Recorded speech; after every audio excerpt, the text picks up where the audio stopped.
Amen. I pledge allegiance to the flag of the United States of America and to the republic for which it stands, one nation, under God, indivisible, with liberty and justice for all. Are you timing off? Yeah. Will the clerk call the roll? Sure did. Councilmember Foley. Here. Councilmember Tremont. Councilmember Stiltner. Here. Vice Mayor Bastion. Here. Mayor Burnett. Here. We are here once again to take panhandling ordinance discussion and testimony. I want to welcome back Mr. Khan, after which we will be reading into the record and voting on the first reading of the ordinance at that point in time. Mr. Khan, the floor is yours. Thank you. Good evening, Council, and good evening, Mr. Mayor. This will be a continuation of the evidentiary presentation regarding the proposed panhandling ordinance, followed by its first reading. The first thing I wanted to do was clarify for the record what the exhibits already admitted are, and that was important to me for a reason that I'll make plain in a minute. Exhibit number 1 was a notebook containing the entire record for the St. Augustine panhandling ordinance. Exhibit number 2 was the notebook containing the entire record of the Daytona Beaches panhandling ordinance. Exhibit number 3, which is where it caused me some confusion,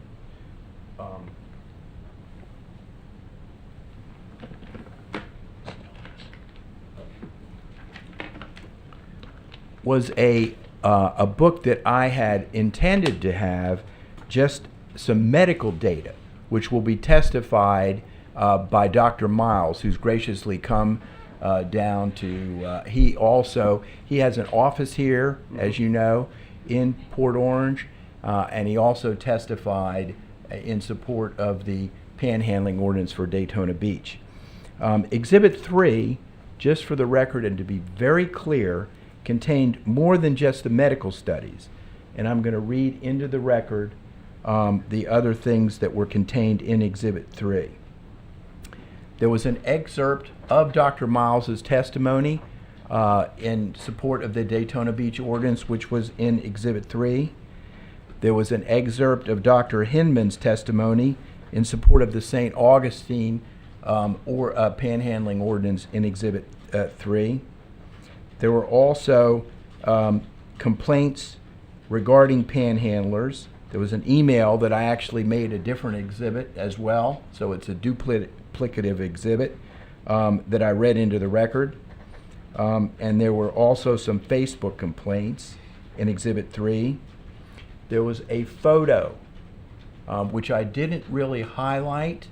I may choose to do it tonight, but it was a photo of a man urinating, a known panhandler, as testimony will show, urinating on a McDonald's road sign after he was refused food and money. This photo was provided by Philip Moore, McDonald's manager of one of the franchises. There was another photo also of a man panhandling in BJ's parking lot, and this photo was provided by Maureen Mahon, and there was also 3 photos from a parks manager regarding known panhandlers. And last, there was police department data with regard to aggressive panhandling and police panhandler tracking as of December 7th, 2020. That constituted Exhibit 3 in its entirety.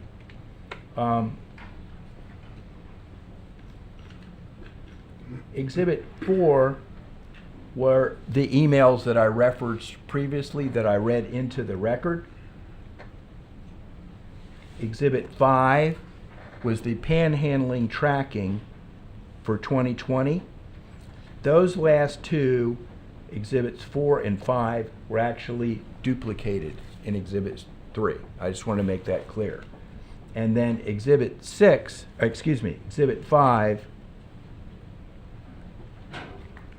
Exhibit 6 was a flash drive containing everything that I've just read into the record.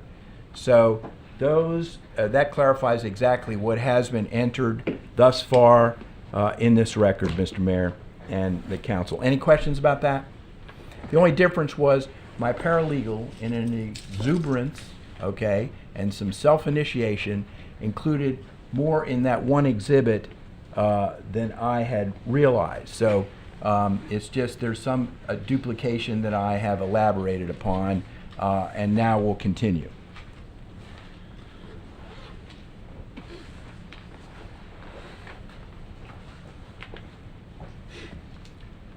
My first witness for this evening, one second.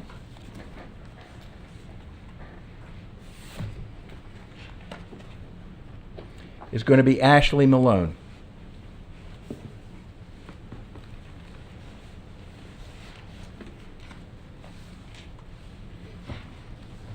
Welcome. Okay, take this off.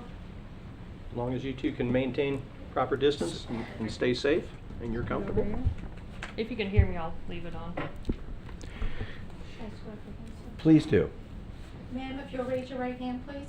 Do you swear or affirm the testimony you're about to give will be the truth, the whole truth, nothing but the truth, so help you God? I do. And can you spell your last name for me, please? It's Malone. And will you please speak up? Yes.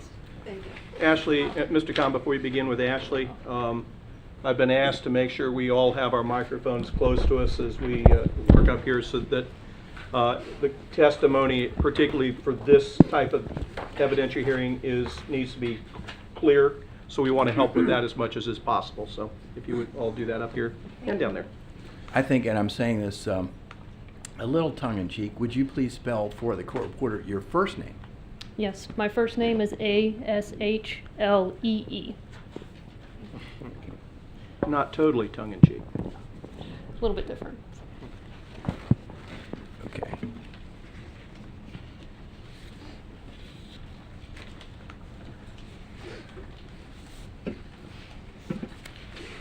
Ms. Malone, would you please give your full name to the City Council?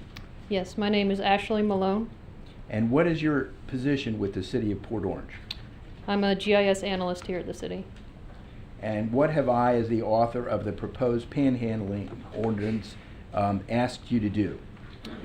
You asked that I map features with distance parameters as stated in the proposed panhandler ordinance. Have you reviewed the proposed panhandling ordinance? I have. What are the distance parameters that I asked that you map and illustrate their effect on the City of Port Orange?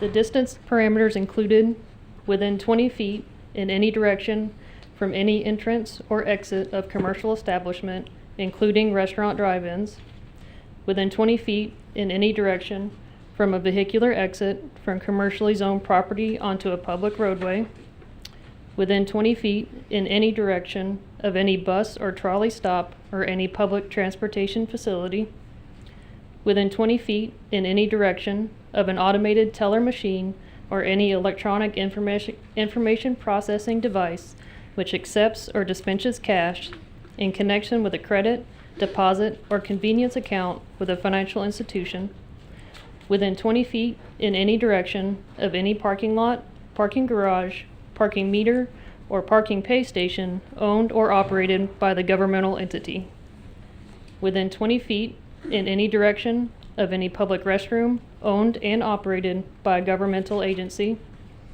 within 100 feet in any direction of any daycare or school, including pre-kindergarten through grade 12, and lastly, sidewalk approach within 150 feet of any signalized intersection of 1. Arterial roads, 2. Collector roads, and 3. Arterial and collector roads, such as roads are defined by the Florida Department of Transportation. How did you accomplish the task that I gave to you?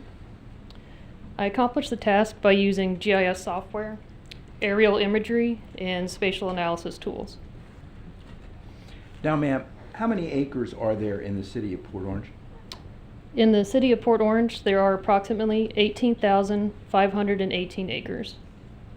After the application of the distance parameters, provided for in my proposed panhandling ordinance, and I noticed that you use the word including, and I appreciate that. How many acres do you not permit panhandling? After applying the distance parameters, 693 acres do not permit panhandling. So then, what percentage of the city of Port Orange, if the proposed panhandler ordinance is enacted, is available for panhandling? That leaves 96.25% of the city available to panhandlers. Say again? 96.25%.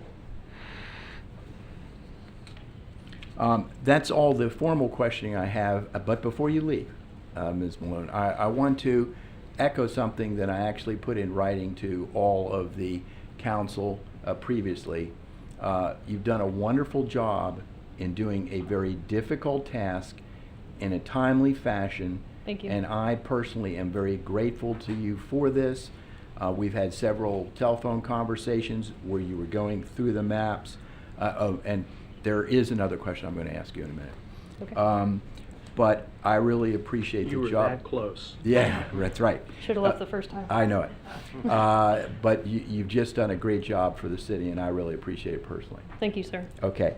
The other question I'm going to ask you is, have you brought with you the maps, let me ask it this way. What exactly do you have in your hand? In my hand, I have the maps that were generated from plotting the features and the distance parameters as outlined in the proposed ordinance. Now, in the first page of that, how would you describe that for the council? If you look at the first page, it contains a grid that will cover every panhandling feature of interest in the ordinance. So wherever there's a grid, you'll know that there's a feature and a distance parameter mapped in that area. And do those maps cover the entire city where there are features that are in the Panhandler ordinance? Yes. Okay. I'd like to offer this as the next numbered exhibit. And Jane, what is that? One moment, please.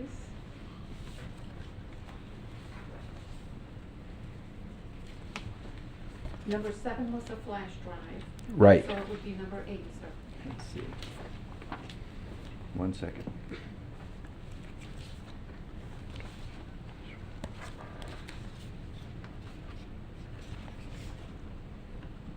The flash drive, I think, should be exhibit number 6 at this point in our recalculation of the exhibits. Let me go over them again. Exhibit 1 is the notebook of St. Augustine's panhandling ordinance. Exhibit 2 is a notebook, actually 2 notebooks, containing the entirety of Daytona Beach's panhandling ordinance and record. Exhibit 3 is a notebook of medical records, which includes medical testimony excerpts, Port Orange complaints, photos, and city records. That's Exhibit 3. Exhibit 4 are specific emails from citizens of Port Orange that I read into the record. Exhibit 5 is the panhandling tracking for 2020. Exhibit 6 is the flash drive. So just to be clear, this is Exhibit 7. Yes, sir. Okay.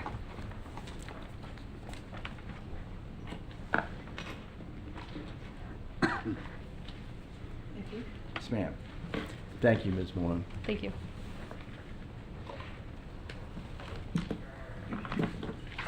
Actually, before you go, Mayor, are we up? If you would. Yeah. Just a quick question for you. First of all, Okay. incredibly impressive, as always. Thank you. Great job.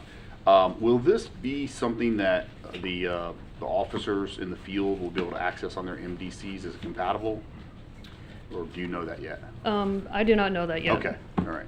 That's something that we can look into. Okay, yeah. I just want to make sure that through the enforcement aspect on the street, you know, because they're not going to have Yes, sir. they're not going to have all that. If that's possible, I think that'll be a great tool. But I can usually tell the level of detail by how long it takes for it to load. yeah, right. I know for sure. So, but great job on that, and it's Thank very you. easy to follow and see that, which I think brings a lot of clarity to exactly where these areas are for folks who don't want to read through all the descriptive stuff, you can see that pretty easily on there, so thank you. Yes, sir. That's all I got, man. Anybody else? Very good. And a couple things about this particular exhibit and the mapping function. It is not a part of the ordinance. It is an exhibit to the ordinance. There's a difference there. And the reason why is these maps are fluid, okay? If a business opens or closes, they change.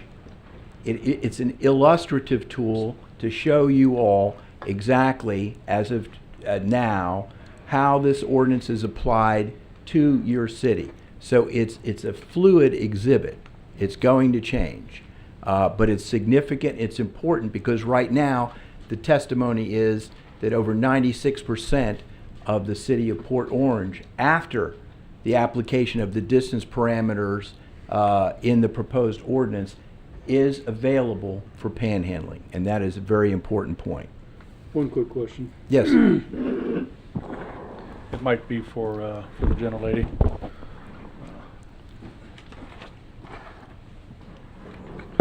And it's just a question of detail on I'm putting it together. I have not looked at the map, but in the process of surveying, has there been any panhandling in a specific area that you've seen that is not covered in your mapping? I don't have any personal experience with identifying areas where I've seen panhandlers that weren't covered in the map. I believe the intersections, if you look at the sidewalk areas, are going to cover much of it. As far as I can see, just reading through the parameters, I believe it covered quite a bit, especially the commercial businesses. Because there's one in particular I'm thinking in my head, is driving down Madeline Avenue between Clyde Morris and Nova.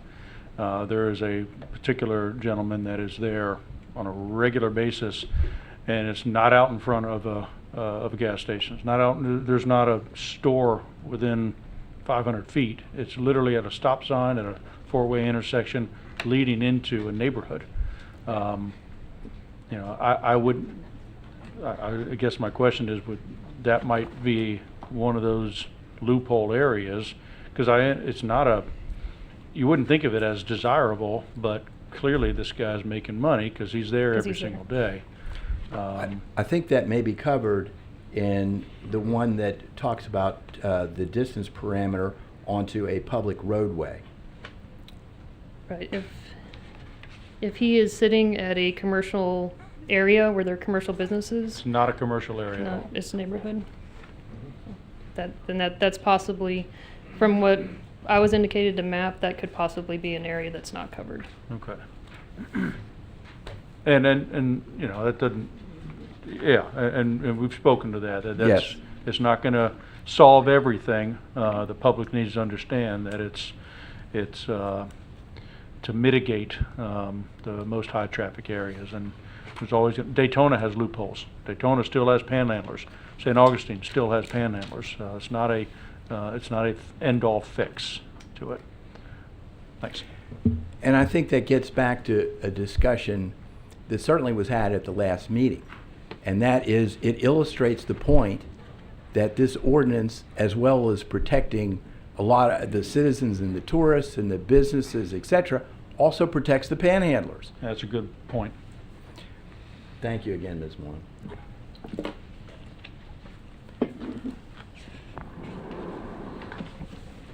For my next witness, I'm going to call, and I'm probably not going to pronounce the name correctly, so I'm going to excuse myself right away. Mr. Potocznik. Did I do okay with that? Pretty gosh darn close, I'd say. Wow. Hello, David. Hello. Sir, could you spell your last name for me, please? Oh, yes. P-O-T-O-C-H-N-I-K. N-I-K? N. I was going to say, that's asking a lot to spell it now. And, sir, your first name is? David. Thank you, sir. If you'll raise your right hand, sir, do you swear or affirm the testimony you're about to give will be the truth, the whole truth, nothing but the truth, so help you God? Yeah. Thank you. please give your full name to the council.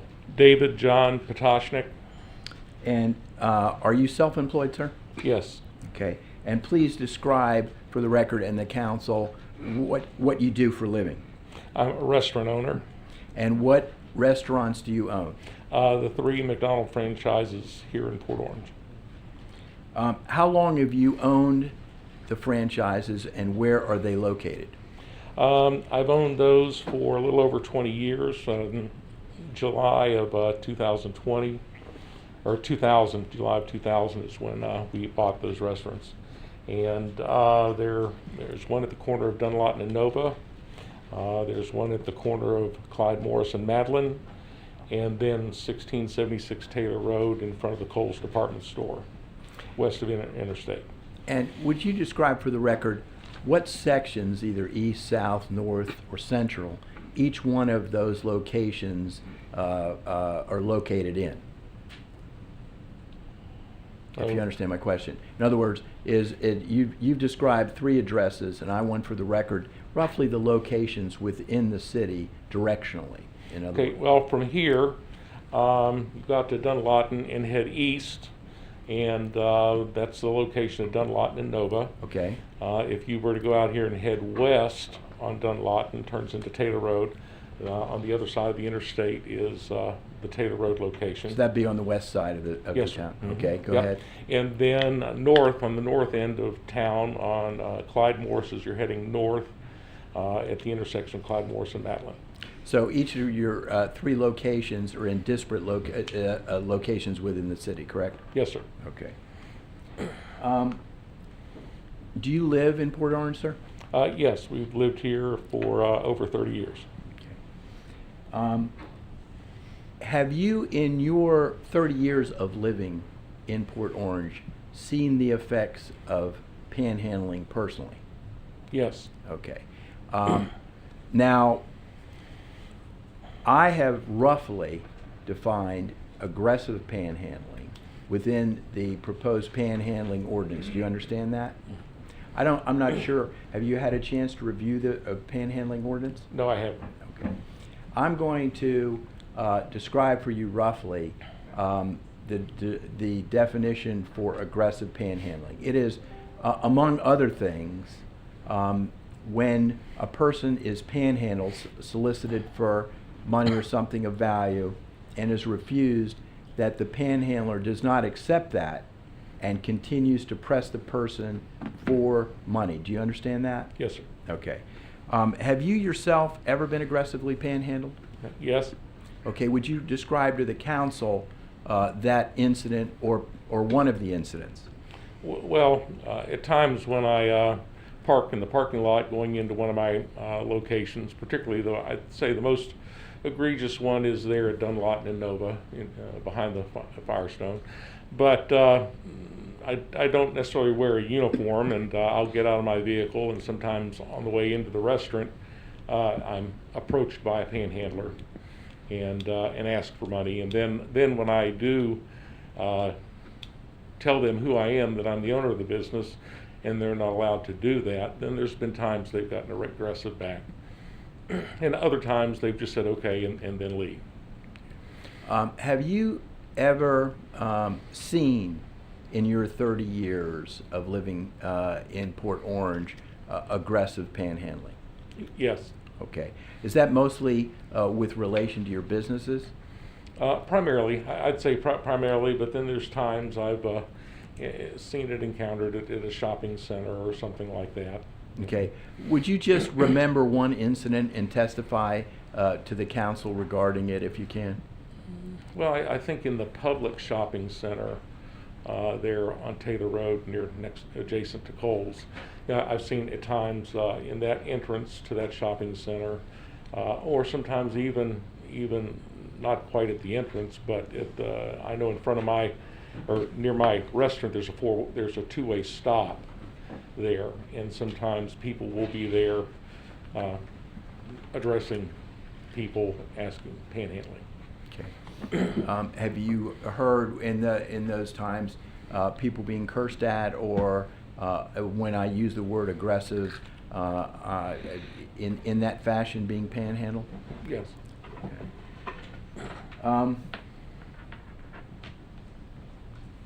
Now let's talk about your businesses. In your ownership of the three franchises, three McDonald's franchises in disparate parts of Port Orange, have you ever seen any of your customers being aggressively panhandled? Yes, as they're walking in from the parking lot or coming along the sidewalk, yes. Okay. Please describe to the council any one instance that you can remember and elaborate upon how they were aggressively panhandled. Well, there's times, again, the location at Dunlop and Nova is the primary one. And a lot of our customers park in the area between us and Firestone, in that area of the parking lot. And so as customers are getting out of their car there and then walking over to the restaurant, that they've been approached. And then sometimes also we've had panhandlers even work our drive-through as far as cars are waiting in line to get to the drive-through speaker and place their order. There's times that they've kind of worked the line there, trying to go along and talk to customers while they're in line. Now, the customers who are in the drive-through, they're in essence captive audiences, aren't they? Oh, sure, they're in their car. Okay. And you've seen them as well being aggressively panhandled? Yes, sir. And panhandled in general? Yes, sir. Okay. Have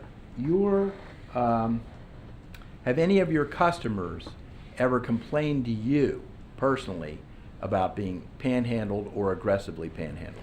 I have had at times, as I've come into the restaurant and walked through the lobby and I spend some time speaking with the customers, they'll bring up that issue. Plus, there are a couple other avenues. There is an 800 number that they can call McDonald's Corporation. And there's times they've submitted either an email complaint or a telephone complaint. And then there's another issue on our receipts called The Voice, where they can literally give us a performance review on all of their visits. And there's been times comments have been made via that instrument about panhandling and being approached. Have any of your, how many employees work for you, sir? I have about 180 employees. Have any of your employees complained to you about being panhandled, either personally or while working? Well, yes, sometimes they're kind of targeted because as they're coming into work, they'll have their uniform on and they'll say, well, somebody will approach them and say, well, when you get in there to work, how about you giving me a Coke or a sandwich or something to eat? Have they complained to you about being panhandled for money as well? Oh, yes. Okay. Yeah. And then even there are times where as they're working the front counter, people have come up to the counter and said, they don't have any money, can they have something to eat? And many times, I'll be very honest, many times we've accommodated those individuals. It's not like we're mean, evil, nasty people. We understand. I'm going to hand you a picture, and I want you to identify it. And first of all, if you can, we'll just show it to the council. What is that a picture of? That is my road sign. It actually says 3816 Nova Road, which is our address, but that road sign is actually on Dunlop. Okay. And what is that a picture of? It looks like a gentleman relieving himself. Now, speak frankly and candidly to this record, to this council. What is that a picture of, sir? It appears to be somebody urinating. Okay. And who took that picture? I believe my general manager did. And he couldn't be here tonight, is No, he that couldn't. correct? No. Okay. Then I want you to relate, I'm going to ask you a couple of questions about this particular situation. This was a known panhandler doing that, isn't that true? It's my understanding, yes. I was not there when it happened, but that's my understanding. But that's not my question, Mhm. okay? You can testify to what your manager has told you, okay? As a matter of fact, there was an interview that we all had on Zoom, correct? Yes, sir. Okay. And so he told you that this was a known panhandler, correct? Yes, sir. Okay. And he described this also, that this man did that after he was refused either money or food, correct? That's my understanding.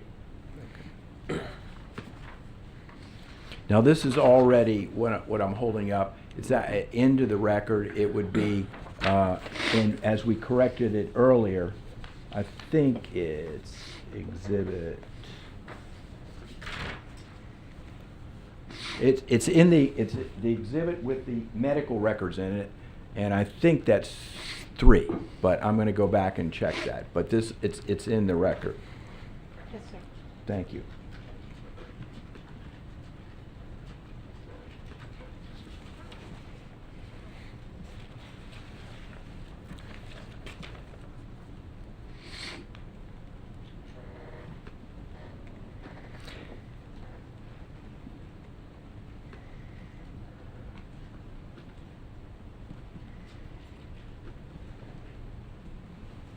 Now, you realize that the panhandling ordinance also will prevent panhandling at restaurant drive-ins. Do you understand that? From what I've heard this evening, yes, sir. Okay. So that would help mitigate what you've testified to this evening about some effects on your 3 restaurants, correct? Yes, sir.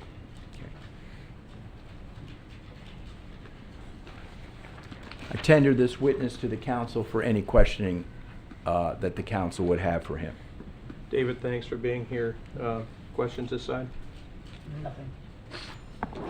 No questions, but I've never seen you in here before, and we go back a long way, and just a public thank you for what you do. You know, I live right down the road from one of your establishments, and embarrassed to say I've visited there to eat too often in my lifetime, but they're the cleanest in the country, and thank you for your contribution to the community, sir. I appreciate that. David, thanks for being here and taking the time to do this. It's important for the city to have testimonies yours to, so we can finalize and wrap this ordinance up. How long have you seen it? Is there a period where like you started seeing it increase and get worse? And approximately how long has that been?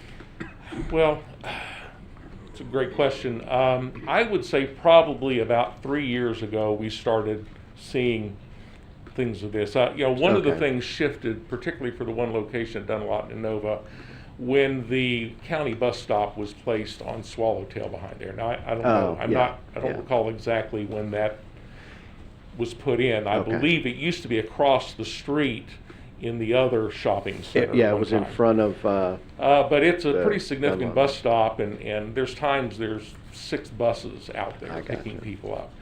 So that kind of, and we rebuilt that location about 5 years ago. oh, So I'm thinking that, and I believe that was about the time that the bus stop went in too. But I would say about 3 years ago. Now I will be honest, since we have closed our lobbies under COVID, and that was back in March of last year. okay. The issue has somewhat diminished because with our beverage bar inside, we get people coming in with their own cups or getting a cup Yeah, out of the trash and can or topping something. off. So that has diminished it somewhat, but still, we still have an issue of people. What they'll do now is they'll actually come up to the drive-through window and then ask for a food or a cup of ice or some Okay. water or something like that. So it's diminished somewhat since the COVID situation happened. But probably in February, we're looking at reopening the lobbies on a limited basis. So we're going to have to contend with that again. Well, I would imagine too, with the increased drive-through traffic, Mm-hmm. your customers on that end are probably seeing it more than, Yeah. Since you don't have customers inside, they're probably being pestered more than Yes, sir. usual. Okay, thank you. But I just kind of off the top of my head, probably about 3 years ago it started happening. Okay, thank you very much. Appreciate it. Scott? Thanks for coming tonight and participating in this process. Just two quick things. One is, and I've actually seen this myself, but I've had residents also talk about this, where I think a lot of folks mistake panhandlers for being homeless. And not all panhandlers are homeless, and not all homeless folks will panhandle. But one of the things that I've heard and seen myself is that people will see that, and in their minds they think, you know what, that's a person who's hungry, and out of the kindness of their heart they want to buy them food. And they'll go through your drive-through and they'll ask for an extra sandwich or whatever, and then they'll pass it off to that person, and then as soon as they drive away, that person's throwing that on the ground or throwing it away, not even eating it. Yeah. Is that something you've seen at your establishments? Are you aware of that happening? in Oh, your- sure. And again, particularly the one at Dunlop in Nova. There's a gentleman that's out there regularly. And in my 45 years in the business, one of my habits is I pick up the lot. That was my next question. So I'm walking into the restaurant. If there's a straw wrapper or a cup or whatever or anything, I pick it up. And there's been times I've come around the front of the building and he's yelled over to me, "Hey, come over here and pick this up over here." And it's things that he's thrown down around where he's located right there. But Okay. yeah. And so two locations at your Dunlop and Nova area where I've actually seen a problem and had folks articulate a concern is that exit point where they seem to throw a lot of trash on the ground, and sometimes it's food that's never been touched or opened. Yeah. And then behind your establishment right there at the corner, there's a little gazebo that seems to be the timeout location if there's rain coming or something like that, and it just seems to be slap full of Trash. garbage, Yeah, trash. and we get our people out there. That's not our property. Right. And I've talked to the people that take care of the PUD that try to keep that up. And one, they have accommodated by putting signs in there. They also took out the seating that was in there. But there are times where they'll go into our dumpster and get out cardboard or whatever, and then go around there into that little gazebo and kind of camp out. Yeah. Yes. Well, again, I want to thank you for your help in this process and being patient through this process, and I hope we can find some relief for your coworkers and your patrons and your businesses. All right. Thank you. One other question, just based upon what the councilman's question just was the individual you're talking about and that he's describing a known panhandler? I can't, I would assume yes, but that's just an assumption on my part. All right. Thank you. Okay, thank you. I'm not done. Oh, I thought we'd, excuse me, Mr. Mayor. Hello. I thought we'd done. And actually, I don't have a question, I just have a comment. My experience, there are a handful of businesses in Port Orange that operate in an exemplary fashion. And I don't mean that just from operational excellence, I mean that as a good corporate citizen. And you guys come to mind, Chick-fil-A comes to mind as businesses that have stepped up to serve your clientele when it's been tough to do.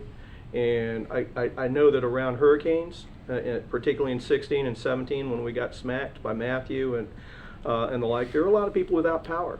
Some of them were your employees, but they came to work to help take care of people that and made it a little easier on the residents. And I appreciate the fact that you run businesses like that where your employers are prideful. It's when it's like that, it's more than just a job. It really is a community service. And we appreciate businesses like yours that operate in that fashion. Well, I appreciate it. I said at the beginning, we've lived here, I believe, almost 32 years. And we're part of the community. A lot of times people see a brand and they think, oh, that's just a brand. Well, no, this is our family business. Yeah. And my son, he's a partner in the business, and he'll take it over when I'm not there. And it's a family business. And I'm thankful that the city of Port Orange, I've raised my two sons here. And it's been a terrific community to do that. And I'm proud to be part of it. We have a number of businesses in this city that operate like yours, and I can certainly say that I'm proud to be the mayor of a city where we've got businesses that reflect the community standards that they operate in. Thank you for being one of them. Okay, and I talked to Mr. Tremont. He had gotten some signs for us of shop local, because I wanted people to understand that we're local, and during this last year, it's a challenge, and I appreciate the business and surely helps pay the bills. So. Absolutely. All right. Keep having my breakfast ready for me. We'll do that. All right. Thank you. Thank you. My next witness I'd like to call, and I'll probably won't get this name right, but I'm going to try again. I'll be 2 for 2. Julie Mialki. Did that come close? Wow. That's very unusual. Ma'am, can you spell your last name, please? Yes, Mialki. And first name, Julie? Julie, Julie. Will you raise your right hand, ma'am? Yes, Do you swear or affirm the testimony you're about to give will be the truth, the whole truth, nothing but the truth, so help you God? I do. Thank you. Mhm. Good evening. Hi. Would you please state your full name to the council? Yes, Julie Lynn Melky. And where do you presently reside, ma'am? I live in Port Orange, And how long have you lived in Port Orange? 39 years. Okay. Do you own a business in Port Orange? I do. And what's the name of the business? Giuseppe's Pizza. Now, you've heard me roughly define aggressive panhandling, and that is roughly panhandling that when it's once refused, the panhandler persists either by asking again or sometimes swearing or following or doing other acts. Do you understand that definition? I do. Okay. Have you yourself ever been aggressively panhandled? I have been very aggressively panhandled in the city of Daytona Beach. Well, that's not what I'm talking about. But yes, I have been approached and when told no, persistent in the city of Port Orange, yes. Okay. Several times. Now, describe any one of those instances in some detail of you being aggressively panhandled in the city of Port Orange to the council. Okay. Well, one that comes to my mind was going into Publix, and there was an individual kind of in the parking lot. It was the Publix at Dunlawton and Nova, and you see them coming. They've got their eye on you. He approached, and I said, "I don't have anything. I don't have any cash. I just have credit cards." "Oh, you're lying." I'm not. I don't have any cash. Please, step away. You're lying. Followed me probably 5 or 6 cars, and then when some other people were getting closer, went off. So that's just one particular incident. Now, what business do you own? Giuseppe's Pizza. And how many employees do you have? About 65 right now. And where is that business located? What is its address? It's 3658 Nova Road, corner of Nova and Herbert Street.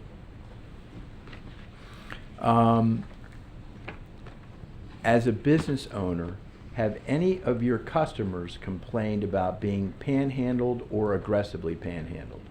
Numerous and both. Okay. Would you please describe to the council any one instance of a customer of yours complaining about being aggressively panhandled? We have a very older disabled lady that comes in, widowed, comes in to eat, and she parks in the handicap, and somebody on a bicycle that had been in our parking lot many times. I didn't witness him approaching her, but he did.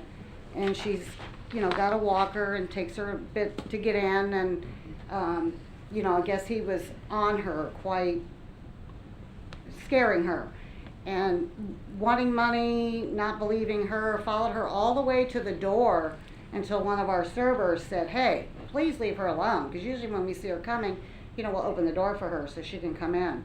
So, just really, really scared her to death. I mean, the poor woman probably sat there 3 hours, scared to death, scared to leave, scared. And that person's been on our property many times on the bike. My manager has chased him all the way down. He'll hop on his bike and go when we, see him, because we've got the big open window at the bar where we can kind of see. Some of our employees can kind of see out there sometimes.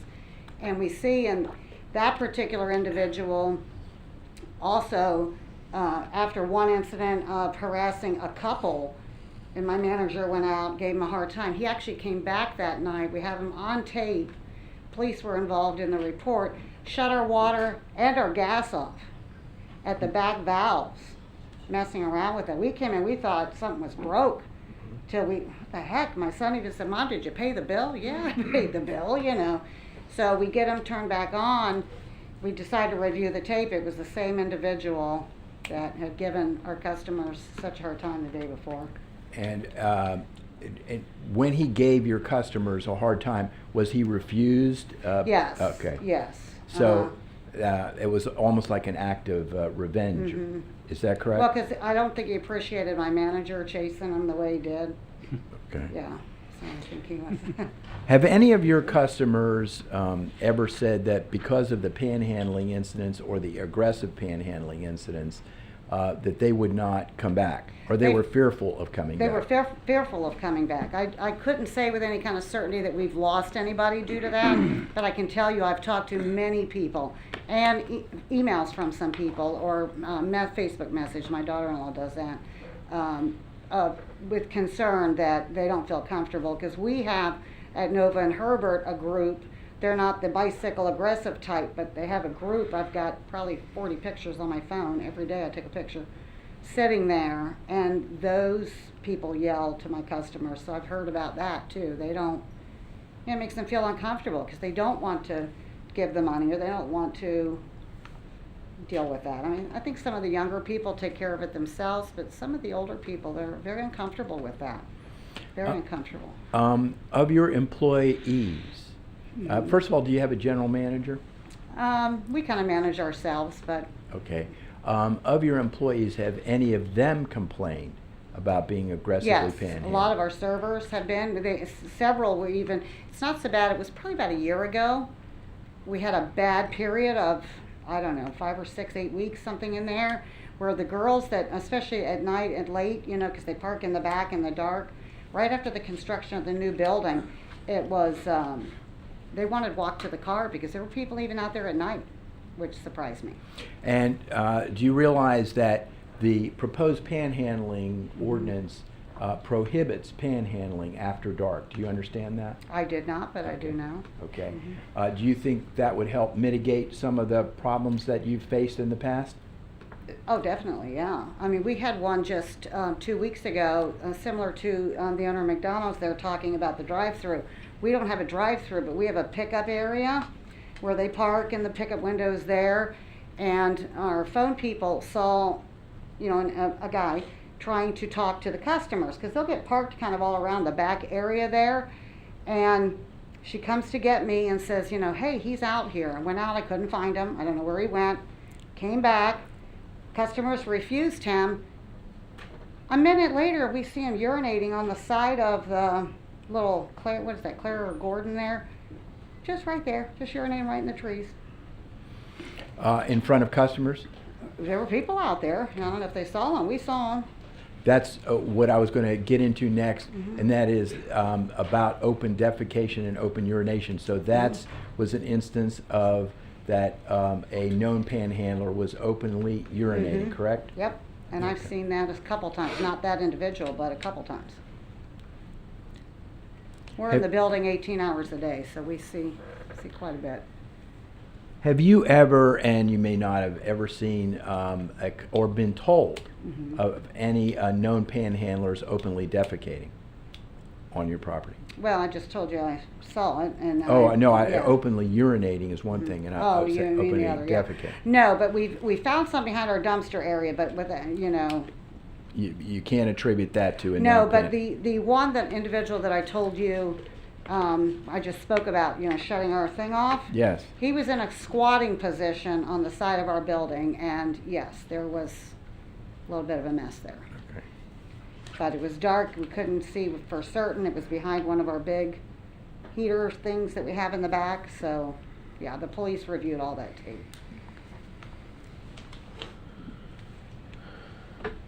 Now, you've been living in Port Orange for quite some time. Have you ever seen panhandlers at intersections, and when there's a red light, panhandling cars that are, in other words, stopped at a red light? Yeah, well, I've seen it coming off of 95. I took some pictures. I have one on my phone. I was just reviewing it, waiting for my turn. It has to be 20 water bottles all around his little chariot, some kind of chair there. And my window was approached at Chick-fil-A, coming out of the Target Plaza at Chick-fil-A within the last 10 days. Now, how was your car approached? I mean, what happened at that? Well, you know, there's no stoplight there coming out of like between Lowe's and Target when you come out. And I was about 4 cars back, and there was an individual on the corner, and Dunlop was pretty busy at that time. And he went to that car, came up to my car, and I just went like this, you know, like, go away. Yeah. And he moved on down. And then as traffic moved up, because there was no red light there. Right. He was approaching cars at that stop sign. Well, so that was a stop sign leading to Dunlawton? Mhm. Okay. Mhm. Okay. Yeah, that was in recent. And you've seen that elsewise in the years that you've lived in Port Orange, where a panhandler would at a red light stop and Mhm. basically approach cars? Yeah, he was actually approaching cars. That picture I took was probably been in the last month, maybe 5 weeks, coming off of 95, because I had already had our Zoom meeting, and I thought, oh, I'm going to take this picture because it might be helpful to somebody, and I snapped the picture. He was actually approaching the cars when I took the picture of his little setup there.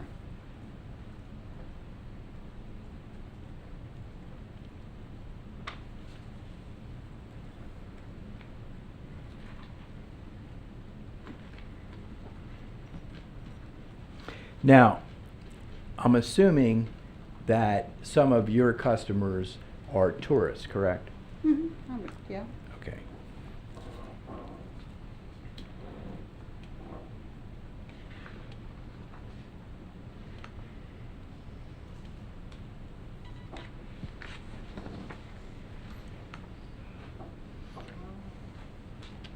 I don't have any further questions for you, and I'm going to tender you to the council for Okay. questions.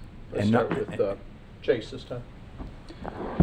Again, no questions. Just Okay. thank you for your service to this community, and it is a service. You know, we've been, of course, you know, Julie, we've been going there since I was I 8 know. years old, and Yeah. still our favorite pizza. And I apologize any other pizza joints in here, but Thank you, Jake. thank you. Drew? I've been a customer of yours forever. The old building, coming there on Sundays for football games, watching the Steelers beat up on the Browns and the like, and we have a Browns fan. That let me still add. happens? But Not this year. didn't regardless, happen I games this appreciate you. I'm not going to talk about that. The new place is fantastic. Thank you. The addition of the wood-fired pizza, amazing. And just appreciate you coming and taking your time to be here. No And problem. sorry that you have to deal with this, but hopefully this will get you some relief, and your customers will, feel safer. Yeah, So it's we appreciate you frustrating. being here. Yeah, and the little camp we have, like I said, on Nova, and that's like crazy. Yeah. I mean, crazy. People are delivering them donuts and Burger King, and it's like crazy. I have a picture just from Sunday. I think there were 3 people on lawn chairs with their stuff in. There was a case of Bush in this little trailer. Okay, But they are, now the people you're describing, they're are they, panhandlers. They're yes. they are known panhandlers? Oh yeah, he's been there for like a while, and I think people are, they feel bad or whatever, and they make it a habit to stop and give him something. Now, is that camp adjacent to your restaurant? Or No, near I'm your talking restaurant? about they're just camping on the sidewalk. Oh, I see your point. Yeah, Which sidewalk and where is that located? it's at Herbert. I could show you a picture later. Well- I'll send it to you, but yeah. At the It's right across the street from her parking yeah, lot. at the exit to the Circle K, right? Mhm. Yeah. Well, that would be Yeah. one of those. They're within 20 feet of that Yeah. driveway exit, the entry Yeah, exit. it's Yeah. crazy. Yeah. Scott? And that's a signalized intersection as well. So. Just want to say, like I reiterated earlier, that we really appreciate your patience. Really appreciate you making the decision to reinvest in the community. I know a lot of times it's really easy for businesses, especially when they have to make that choice to reinvest into something, and you guys did a really significant investment. It's beautiful. But you have to make a choice as a citizen. Is this the right place to stay, or should we move on elsewhere? And so I Right. really appreciate your patience in allowing us to work through this. And it takes time, but we have definitely recognized what's been going on there. It's not like we haven't. It's just that it takes time. It's a process. We appreciate that, and I appreciate your willingness to get involved. We're not going to hear from all the business owners in Port Orange tonight, but I would Right. imagine if we could, we'd hear a whole lot of very consistent similar. stories. So, but thank you, and hopefully help will be on the way soon. Happy to do it. Jonathan? So, thank you for being here. No problem. And I won't lie, as a Browns fan, I've probably spent a little less time in your establishment than Drew. But nevertheless, since you've built the new one, I've been in there quite a bit, and seriously, love your product, love what you guys do there. I do have a couple questions. Sure. Do you think any of your customers or employees have given anything to any of the panhandlers? I know a couple told me they did just to make them go away. Some have not. But yeah, definitely. Some of my servers have too. Okay. You know, some feel, They have hearts. right, Yeah. they feel bad, you know. Right. And some did it, I think, out of, let's give them a few dollars and maybe they won't stand here by me and they'll go, Yeah, definitely, some have. I'm gonna ask another question. That makes the second one void for me. My third question is actually, we were talking about after dark being part of this ordinance. Do your employees, do your customers, do you think they feel less safe after dark due to the current climate?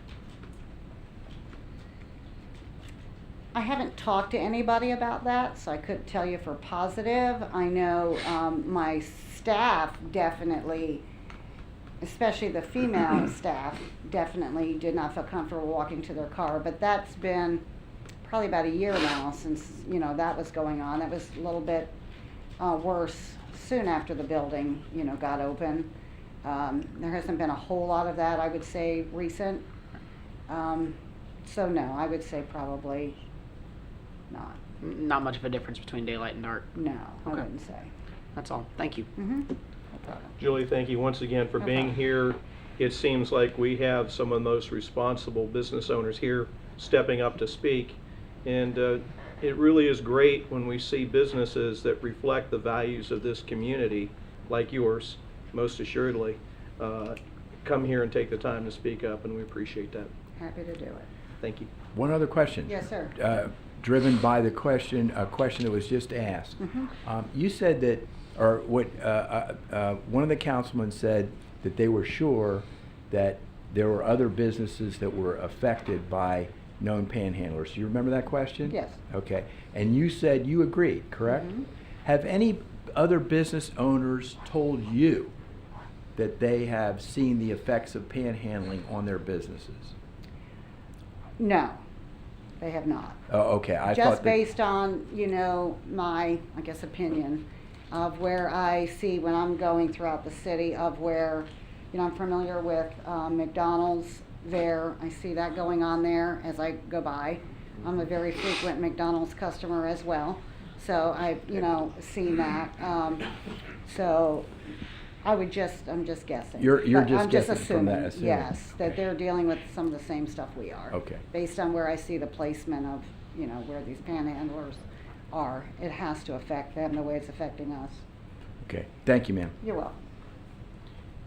My next witness that I'm going to call is Shan Queen.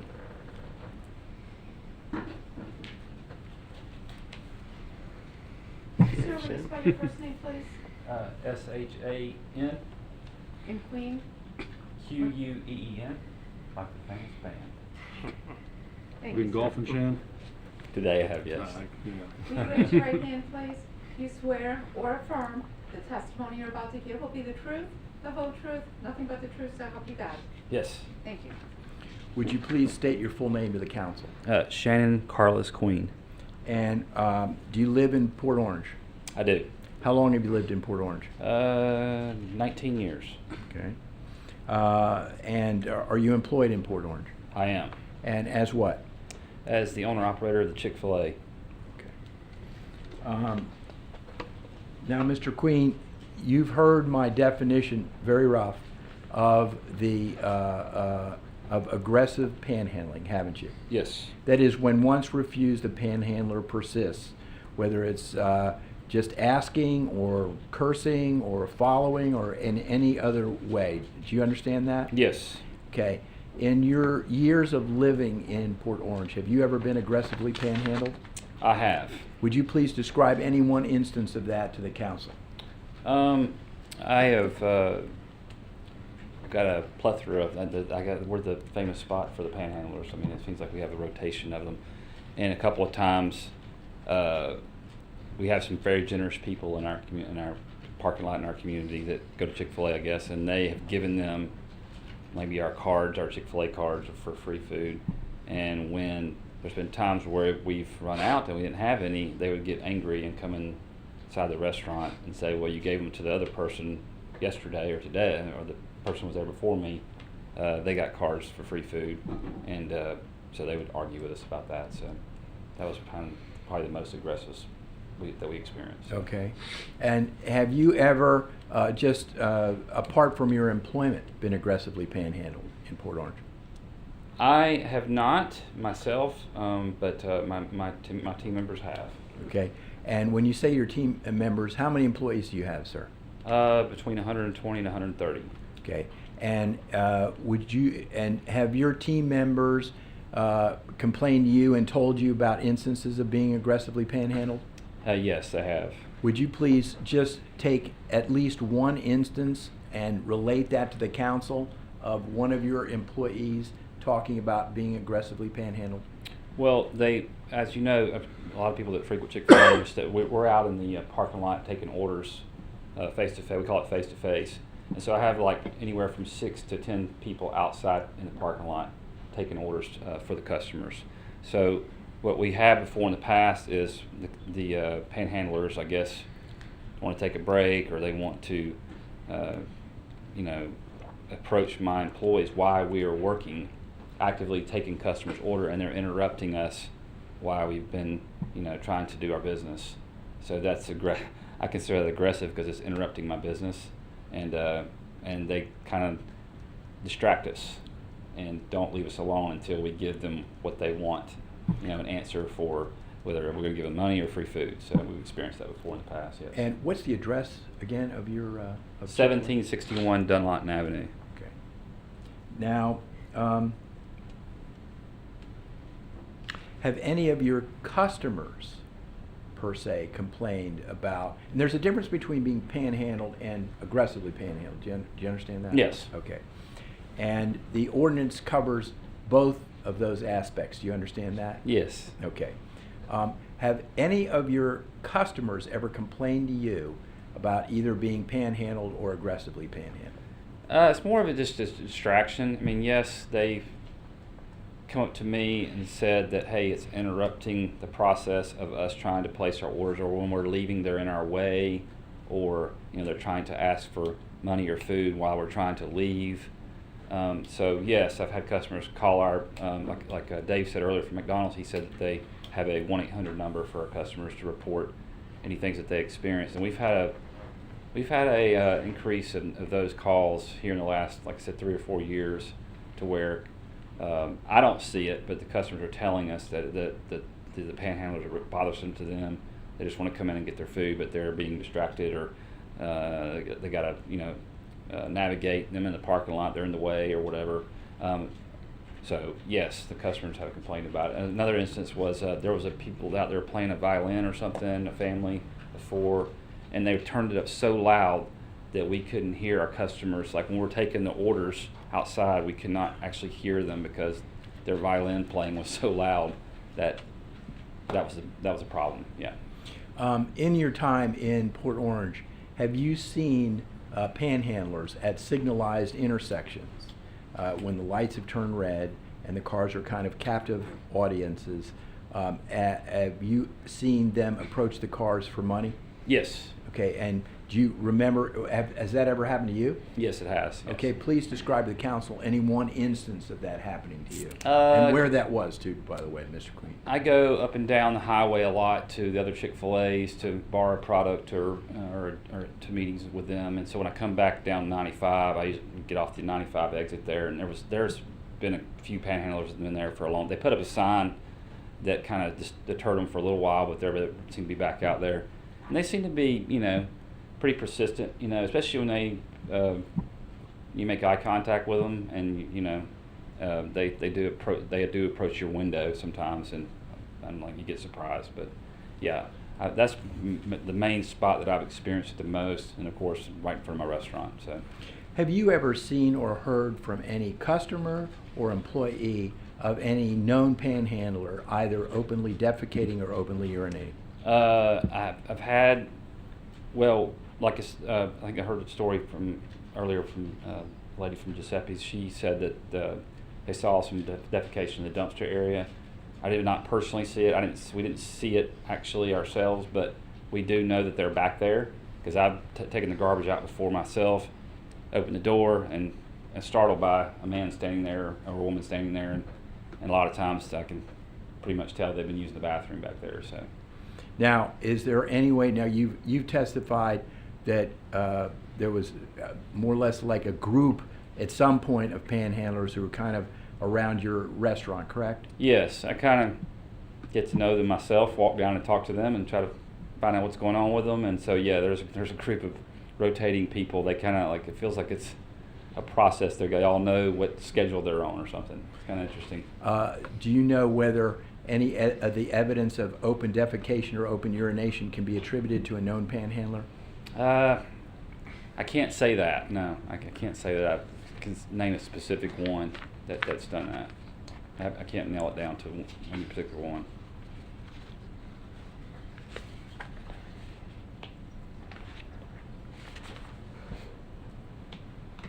Has any one of your customers ever told you that because of the experience of being panhandled or aggressively panhandled, or any of your employees ever said that they couldn't either work for you or they weren't going to come back, or complained that they may not be coming back, or that they were afraid?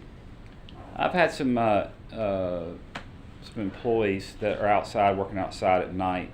A lot of times our parking lot's well lit, so they've stayed in front of my restaurant at night. So I think it was, I've listened to earlier that the night ordinance keeps them from being out at night, but they've been in my restaurant, in front of my restaurant at night. So, and some of my female employees have been very uncomfortable about working around that. There's been a couple of when you say they, you're talking about known panhandlers? Yeah, like there was a couple of younger guys. I think about maybe 8 months ago when COVID first happened, there was a couple of younger guys that were they were obviously intoxicated, and they were pretty rowdy and crazy. And I had some young 16, 17-year-old girls out there working in the drive-thru at night. It wasn't well lit like it is now, and so that made them nervous. We had a remodel, and so we've got a lot of lights and canopies out there now, but they were pretty nervous back then because it was pretty dark out there. So, and they knew that there was a guy out there acting pretty crazy. So. And this was a known panhandler? Yes. Okay. Yes. I have not seen him in a while, but he was there for several months when COVID first happened. Now, you've lived a while also in Port Orange. Have you ever seen have you ever seen any panhandling around other captive audience areas, and like ATMs or any other places like that? Yeah, I mean, especially in the last few months, it seems like even it's increased dramatically. Like I said, Dave in front of his McDonald's. I've down by Nova and Dunlawton down by the Firestone. Heck, even by the bank that we go to over on Wells Fargo, over there in the same area. I mean, they were literally in the ATM line asking for money and there, and I was like, whoa, that's pretty bold. So, I mean, everywhere. I mean, I've seen them as far as all the way to Beachside, all the way over to as far west as Dave's place in the McDonald's there on Dunlawton and Dunlawton Square there. Appreciate your testimony, Mr. Queen, and I want to tender you to the council for them to ask you questions. Mr. Kahn, if I could just add one more question. Mr. Quinn, do you remember a Zoom conference that we had before this meeting? Yes. And do you recall an incident involving a discarded needle by a known panhandler outside your store? Yes, I do. Can you talk to us about that?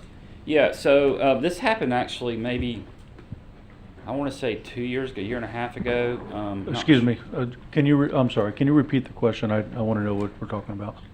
There was I was just referencing a story that we talked about in preparation for our meeting about a discarded needle.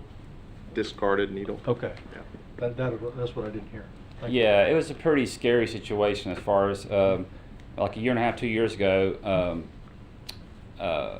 My landscaper I needed to mulch the property, and so he was out mulching the property and was spreading mulch throughout the bushes, and he had raked his hand across a needle, a hypodermic needle, and obviously, and it was in the area where they always stand out there in front of my sign, and it startled him. And of course, luckily, it didn't stick him, but he got very, very lucky. But he really was raking his hands across the mulch to spread it and actually touched the needle. So. And when you say they, it's the known panhandlers, the spot where they're standing? Yes. Yeah, they tend to, and this is what, when they first came, when they first started like planning themselves every day in front of a restaurant, I was trying to be compassionate at first, and I was like, look, just don't leave your trash and your whatever you got, your beer cans or whatever, just please don't leave them in front of the restaurant and the lawn. And but they did it anyway, and I'd go out there every single day when I come to work and pick up the trash, the beer cans, and then I saw the needle myself, and I was pretty surprised that they had bold enough to throw the needles in the bushes. So, yeah. I appreciate it. Thank you, Mayor. Now, one point is that needle, is that attributable? That was from a known panhandler? Yes, and so I did a little research on it, and he actually was he was there the next day, and I saw that he had needles in his bag, and I asked him, and he said he was diabetic. So that's why, and I was like, please don't throw your needles in my bushes, please. And do children frequent your restaurant as well? Oh yeah, yes. Okay. Yeah. Do the elderly frequent your restaurant? Yes, they do. Okay. Let's start up here with Drew. Don't really have anything. I certainly appreciate you, again, taking the time to be here, and sorry you're dealing with this. I know, that, there's kind of been a uptick in it lately, and you've been dealing with it for a long time, so hopefully this will get you the relief you need. I think the new remodel and the new drive-throughs and two-lane thing is outstanding. Yeah. You got a small parking lot and kind of a small footprint, but you do a lot of business there, and you always, the way you got it laid out, it just works, and so we appreciate you choosing Port Orange and making that investment, and if we could put your drive-through and that plan, kind of run that, and you guys do the vaccinations for this COVID. Done. That's not the first time I've heard that one. I think it would get done a lot quicker because you guys got it together, coming with the food and the money and it just works. Yeah, it's a lot of fun. So I appreciate y'all having us and letting us speak. I'll take a number one and a COVID vaccine. Yeah. Yeah. Scott? Hey, thank you again for coming tonight. It's a huge help to us. And, one of the things I see in your particular area is, and I've actually seen it a couple of different times, either going to the establishment or maybe just going to Lowe's or grabbing something there, but you seem to have an area where the panhandlers that I've seen, I've got a long history here in the city, so some of these folks I've seen around for years.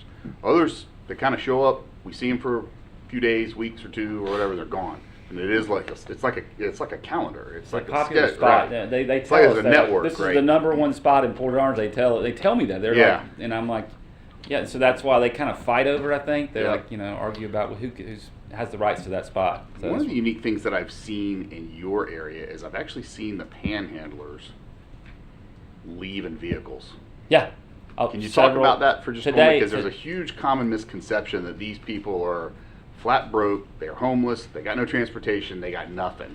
And really, especially in your area, I believe this is more of a network of opportunity. And a lot of these folks drive you've got a new one, by the way, who wears a hat that I'm not so sure identifies who he really is. Yeah, he left today in his car, by the way. Pretty nice car. Yeah. Not bad. Yeah. So, I saw him leave today in a car, and he also, this is to add to the information that we need tonight, is he actually occupied our bathroom for probably 40 minutes today to bathe himself in the bathroom. This is a known panhandler? Yes, they locked our stall for the not the stand-up urinal, but for the regular stall, and they lock it, and of course they use the sink to bathe themselves, and they're in there for 40 minutes today. My manager told me so. It's becoming a common thing. I didn't realize it until recently, and they told me that it's becoming a kind of a regular routine for the panhandlers to actually bathe in bathrooms. The question before we get back to the council is there was that you had just put in a drive-in, is that right, or a drive-through? Yes, yeah, we had a single lane, now we have double lane, and we added some canopies and some lights and fans for our team members, yes. Has there ever been panhandling in that? Is that what you've described? They've been, yes, as close, not since we opened up the new remodel, but in the past, yes, they've approached us in the parking lot as we're out, taking orders. And that's what you testified to? Yes, Okay. yes. Back And to the that count. was a while back before Right. our remodel, yes. Thanks, Shane. Yeah. Going this way, Jonathan? You mentioned that you have, actually, I'm gonna start this. Love Chick-fil-A. Love going to yours in particular. I've been to several, and Thank you. guys run one tip-top shape. The process, everything about it. Love going there. You mentioned that you have 120 to 130 employees. Yes. Correct. Do you believe that your employees have at any time given or donated to any of the panhandlers, whether it be food or monetary, out of the goodness of their hearts? Yes, we have. I'm guilty of it myself. Okay. Yeah. I'm going to ask this question, which I posed before. Do you or any of your employees or any of your customers that you know of, do they feel, or have they expressed to you that they feel less safe after dark?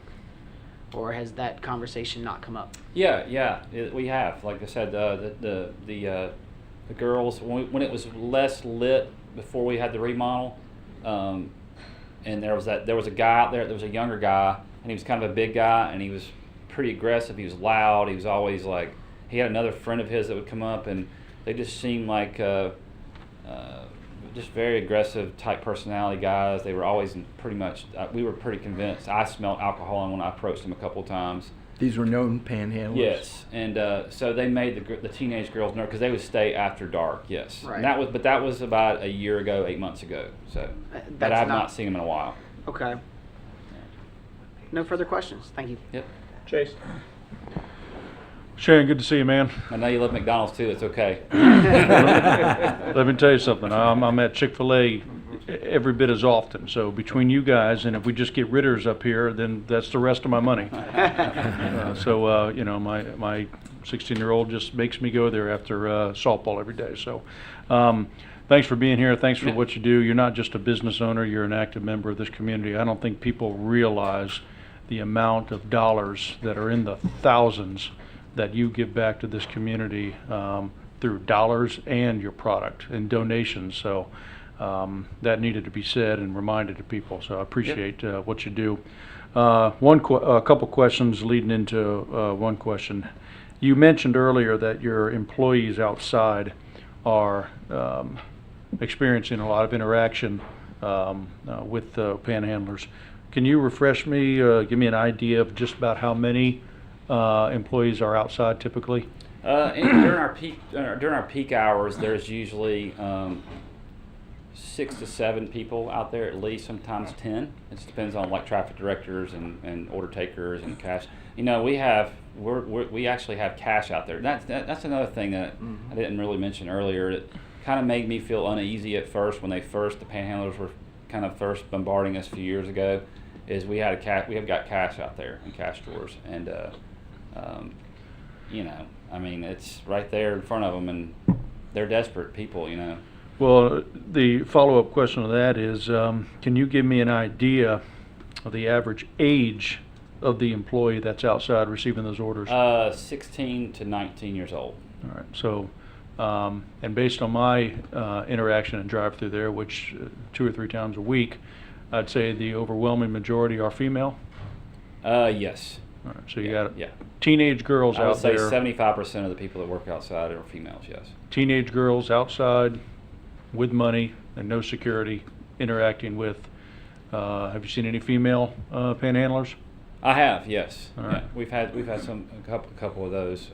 But now that you mentioned that, I've had some parents voice concerns about me putting their daughters out there taking orders while the panhandlers are there, or when it wasn't as well lit as it was. So I've had experience, that the complaining of, the concern of moms and dads, and so that's been alleviated a little bit with the lighting and stuff. But it's still there's still a concern there. especially when you get around 9 or 10 o'clock at night. If they're still not there, gone, but sometimes they've been there till 9 or 10 o'clock at night. Not all the time, but sometimes it's definitely a concern. Well, and I can empathize with that because and you and I have mentioned this before. I know my daughter has been wanting to work there, but now she's with softball, doesn't have the time. But as I drive past there often, I see that guy out there, or several people out there at times. That thought has crossed my mind. Yeah. So, and I think it's important for the public to be aware that there's teenage girls out there without security, with dollars, near panhandlers. Yeah, and that the way we do our service model and the way that we're able to go, so if we bring everybody inside, my business decreases by 50%.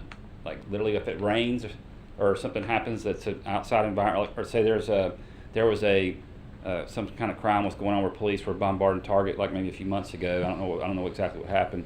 They were looking for somebody, and I brought all my employees inside, so I had to conduct business the old way with no employees outside, and my business goes down 50% at least. Sure. So I literally have to have those people outside in order to streamline our ordering process. You have to have people outside. So, yeah. Thanks, Shan. Yep.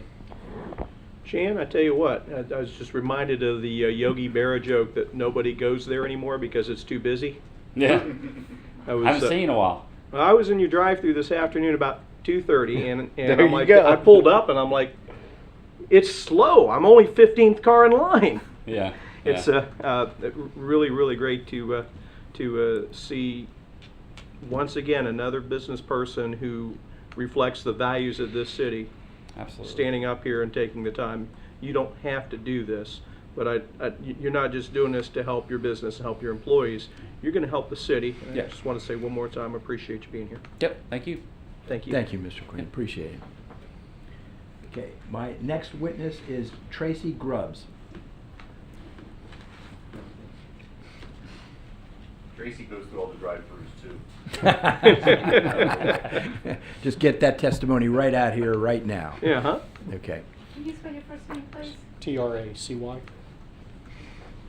Last name, please? Grubbs, Grubbs. Thank you, sir. Will you raise your right hand? Do you swear or affirm the testimony you're about to give will be the truth, the whole truth, nothing but the truth, so help you God? I do. Thank you. Please state your full name to the council. Is Tracy Eugene Grubbs, And where do you live? here in Port Orange. How long? 26 years. Okay. And where do you work? Own and operate Spruce Creek Scuba. And what's the address of that? Is 1646 Taylor Road. It's the Westport Shopping Center, Publix. In your time here, personally, did you hear me give my rough definition of aggressive panhandling? Yes, sir. Okay, do you understand it? Yes, sir. Okay. You said you've lived here for 16 years? Yes, sir. Okay. 26. 26 years. Have you ever been aggressively panhandled? Yes, sir. Okay, please describe to the council any one instance of that. So in the Westport Shopping Center, you park your vehicle, you approach your store. You can be either approached in the parking lot itself, or you'll be approached from the benches. By known panhandlers? Yes. Was there a business that that you know of that because of that actually removed a bench? Yeah, so this year things have gotten more active, and HIG, which is right next door to Flapjacks in our plaza, they actually had the benches removed because they had so many panhandling problems in front of their facility. Are those benches also used by children and other families? They are. Okay. Now, continue your testimony regarding the aggressive panhandling that you experienced. So what we have is in front of my plaza, there was 6 benches, it's down to 4 benches now. And those are overflow benches for hair cuttery, UPS, all the stores that, because of COVID, having the quantities of people, so they sit outside. Now we have panhandlers or homeless sitting outside on those benches. Well, you understand I have to interrupt. Yep. Okay, this ordinance does not regulate homelessness. Do you understand that? I understand that. And do you understand that not all panhandlers are homeless? Yes, sir. And not all homeless people are panhandlers, correct? Yes, sir. Okay, so whatever your testimony is like for the aggressive panhandling, that just goes to the panhandlers. Okay. Okay, go ahead. So they sit on the bench. What happens is you end up being approached by them, and then as you're coming in and out of the facilities, they're still approaching you again, even though you've told them no. So you walk out of your business to try to escort customers out to their vehicles so they're not having to be bothered by them. And as you're approaching back into the business, they're going to yell profanities to you as you're coming back into your store. And you've experienced that yourself? Yes, sir. How many employees do you have there? I have 31. Okay. Now, have those customers that you, have any customers actually requested that you walk them out there or accompany them? Or is that something because of your knowledge of the habits of the panhandlers you do? We have had customers voice their opinions about the panhandling. What have they being said? on the benches as far as being bothered by them. Okay. Wanting to know if we had called the city and other dealing with the police departments on that. We have. So by not their admission, ours, we escort certain individuals back to their vehicles when it's in the evenings. And so now you mentioned that. Is it more, have any of the customers experienced more fear after dark? I could not answer that. Okay. But you made a point of saying that you do that in the evenings. We do. Okay. Is that because you're more afraid after dark for your customers? It's taking the stigma away from them not to have to worry or ask the question. Okay. So have you ever had any of your employees complain about being either aggressively panhandled or panhandled? We have. And please tell the council any one instance of a complaint that you personally had from any one of your employees about being aggressively panhandled or panhandled. We've actually had 2 cases. I've had my manager that was approached outside in the parking lot. They followed her 3-4 vehicles. She's a female. She's 26 years old. And time she got in the store, she was a little PO'd at best. That's a polite version of it. At that point, then we just went on ahead and made a friendly phone call to the Port Orange PD, and they got trespass warranted. That's one case, and we've had several times where we've made those phone calls to have them just run off. We don't want to trespass warrant them, but at the same time, we don't want them there. Second case is dealing with another employee of mine that was leaving at night. Behind our facility is woods. I know you said not homeless, but when you have the guys in the back coming out of the woods and asking for money as employees are leaving, it's both in hand for me. Yeah. So is it, I mean, you don't know whether the person coming out of the woods is homeless or not. You don't, but they're panhandling. They're panhandling. Okay. And was that employee frightened over that event? No, unfortunately. Unfortunately, it's one of those employees that defends itself quite well, and we didn't have an incident. Are you afraid of the adverse effect on your business of this repetitive panhandling? You can't judge it, but it does put an effect when you have people sitting on the benches and making a mess in front of your stores. Okay. When you say a mess, define that for me. Well, as the money is given to them or food is given to them, they'll eat it and they'll leave it all over the sidewalks in front of your facility. Okay.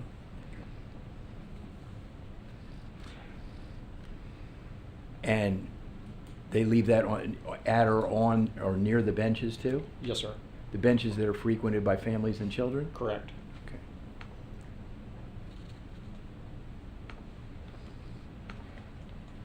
Have you ever seen panhandlers, I'll use the phrase captive audience. Do you understand what that phrase would mean? Yes, sir.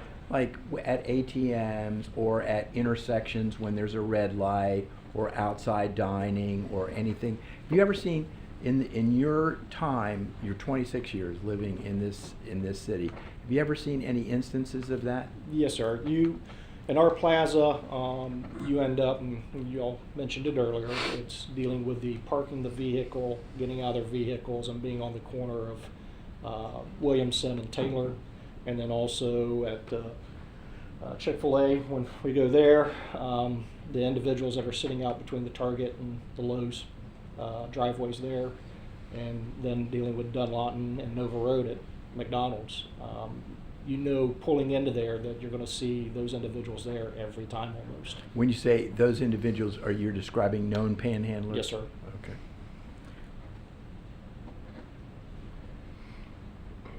You've heard tonight that the panhandling ordinance prevents panhandling after dark. Does that give you some feeling of safety? I think that's awesome, just for the standpoint of customers, but also employees going home.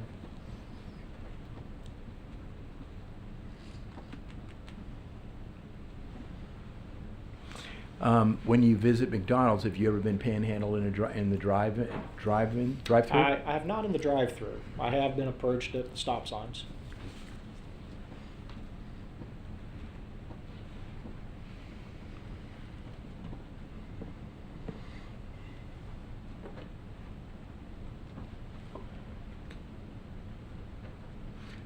I am assuming that some of your customers are indeed tourists, correct? Yes, sir.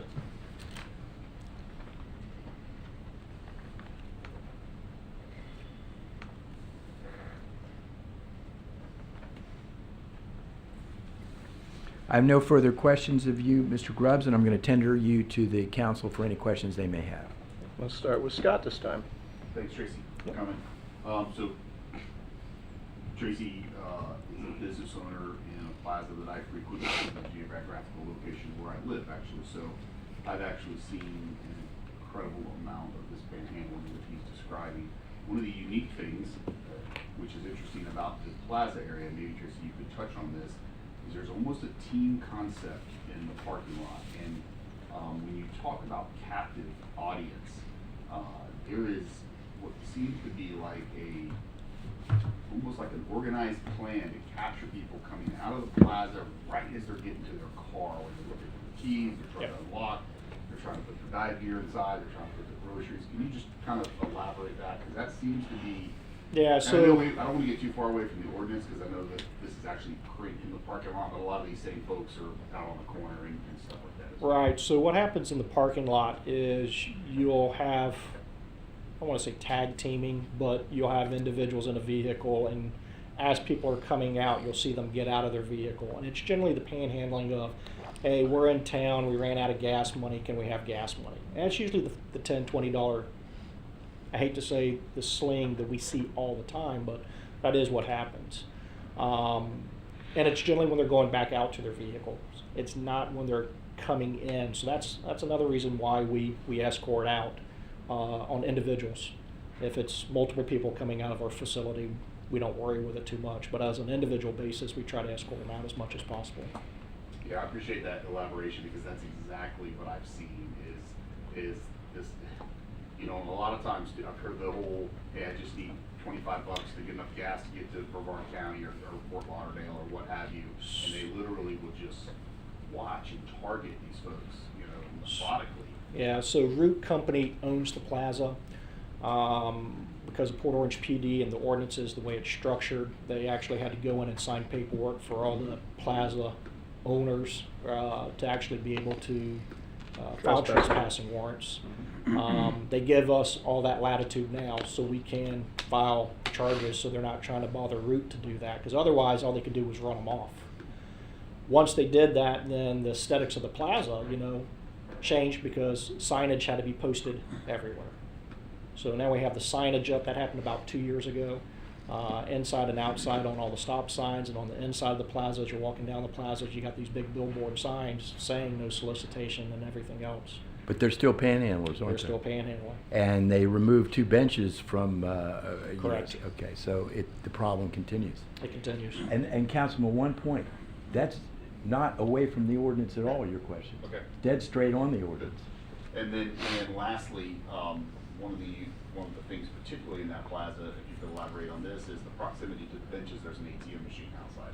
Oh yeah. And So you kind of touch on what happens there. yeah, so the ATM sits between Publix Liquor and Publix main entrance, which is also between the nail salon and the mailbox. So as you go out to check mail, as far as a business owner, you're going to be approached. As people are being approached, you can also sit there, and the slower days of COVID business, sit out on the bench to watch, and you can see them approach to the ATMs also. I've seen people come out of Publix and try to hand food and whatnot and be yelled at. where they're yelling out we needed money instead. So it's a vicious circle. Kind hearts get yelled at. Have you specifically seen anybody get panhandled right at the ATM while they're waiting in line? I have not. I've seen them as they come up to it and they wait as they come away from the ATM. Got it. Okay. Thank you. Let's go back down here, Jonathan. Did I hear you correctly that all of your employees park in the back, or only some of them park? Only in a the few do. back? Okay. All right. I was just curious about that. And you're having this issue with panhandling occurring in the front of your store as well as in the back of the store? Yes, sir. Okay. I just want to make sure I heard that correctly. Correct. Very good. That's all I needed. Chase? No questions, but in the light of complimenting everybody, I love your business. I have not been there. I've been wanting to. It's a bucket list. I got 4 kids. I can't make it there yet, but I talk to Strassel all the time, and We can take care of yeah. So The best way to tune out your kids is underwater. Yeah. Peace and tranquility. good call. Get that Thanks for babysitter being and here go. tonight, though. Yes, sir. Tracy, appreciate all that you do. Thank you. Okay. Thank you. Thank you. I don't know whether Jim Cameron's here yet. Right in front of you. Okay, so I couldn't see you with that mask on. All right, like to call Jim I think Cameron. I didn't have any questions for Tracy. Went right by. Sir, your last name, please? Cameron, Cameron. And if you'll raise your right hand, please. Do you swear or affirm the testimony you're about to give will be the truth, the whole truth, nothing but the truth, so help you God? Yes, ma'am. Thank you. Would you please state in that inimitable accent of yours your full name to the council? Yes. I'm Jim Cameron, Senior Vice President, Government Relations, Daytona Regional Chamber. Now, Mr. Cameron, you and I worked together in helping Daytona Beach adopt its panhandling ordinance. Is that correct? I believe we worked from, I want to say, July 2018 to when it passed, February of 2019. And just for the record, it was a real pleasure, Mr. Cameron. It was a pleasure. And you really served a tremendous function and served your city very well during that period of time. Thank you. I want you to describe to the council, and I'll ask you some questions. We're going to do a before and after. Okay. So first of all, describe to the council how it was driving down ISB and hitting Ridgewood and other intersections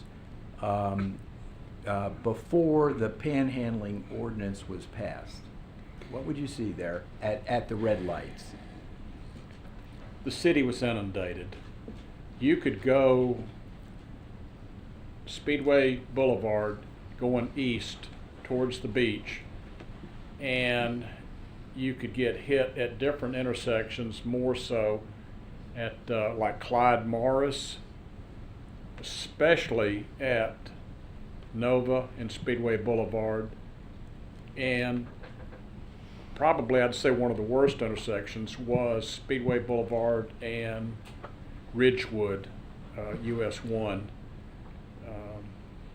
And then you go over the bridge and you could get some over there on the beach side at like A1A and Speedway Boulevard.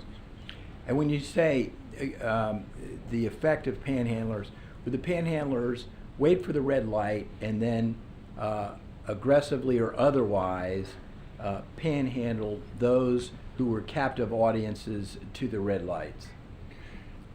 Yes, and the situation, we've had a number of cases though, I mean just that you had people going out into the streets, and you might have even read, I mean just there were some cases where some of the panhandlers were actually hit by cars or so, I mean just because they were out in the traffic lanes. And you were present during all of the testimony that was taken at Daytona Beach, correct? Both nights.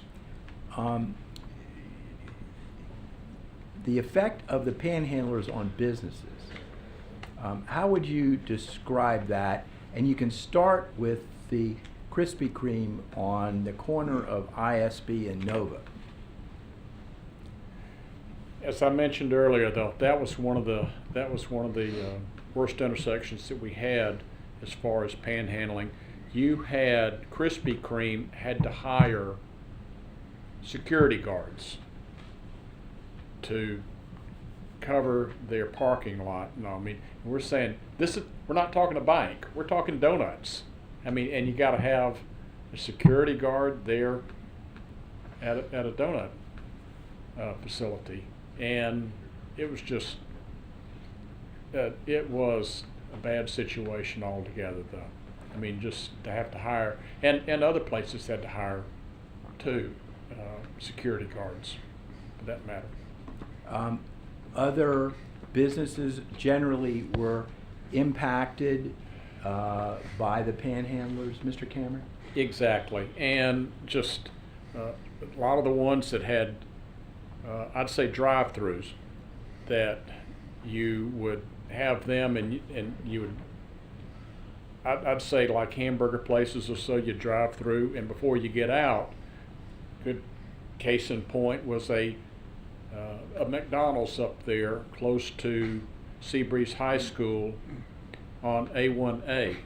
And as soon as you go out, and you got to wait for traffic to turn right on A1A, and you got a gentleman out there, and he is panhandling because he knows you got to make that right-hand turn, and there's traffic coming oftentimes, so you're going to be stopped there. So that was quite often situation. And that's just one example. The testimony of business owners and employees and managers. Do you recall the fear from the business owners losing business, from the employees and the managers of some of them were afraid for their own safety, correct?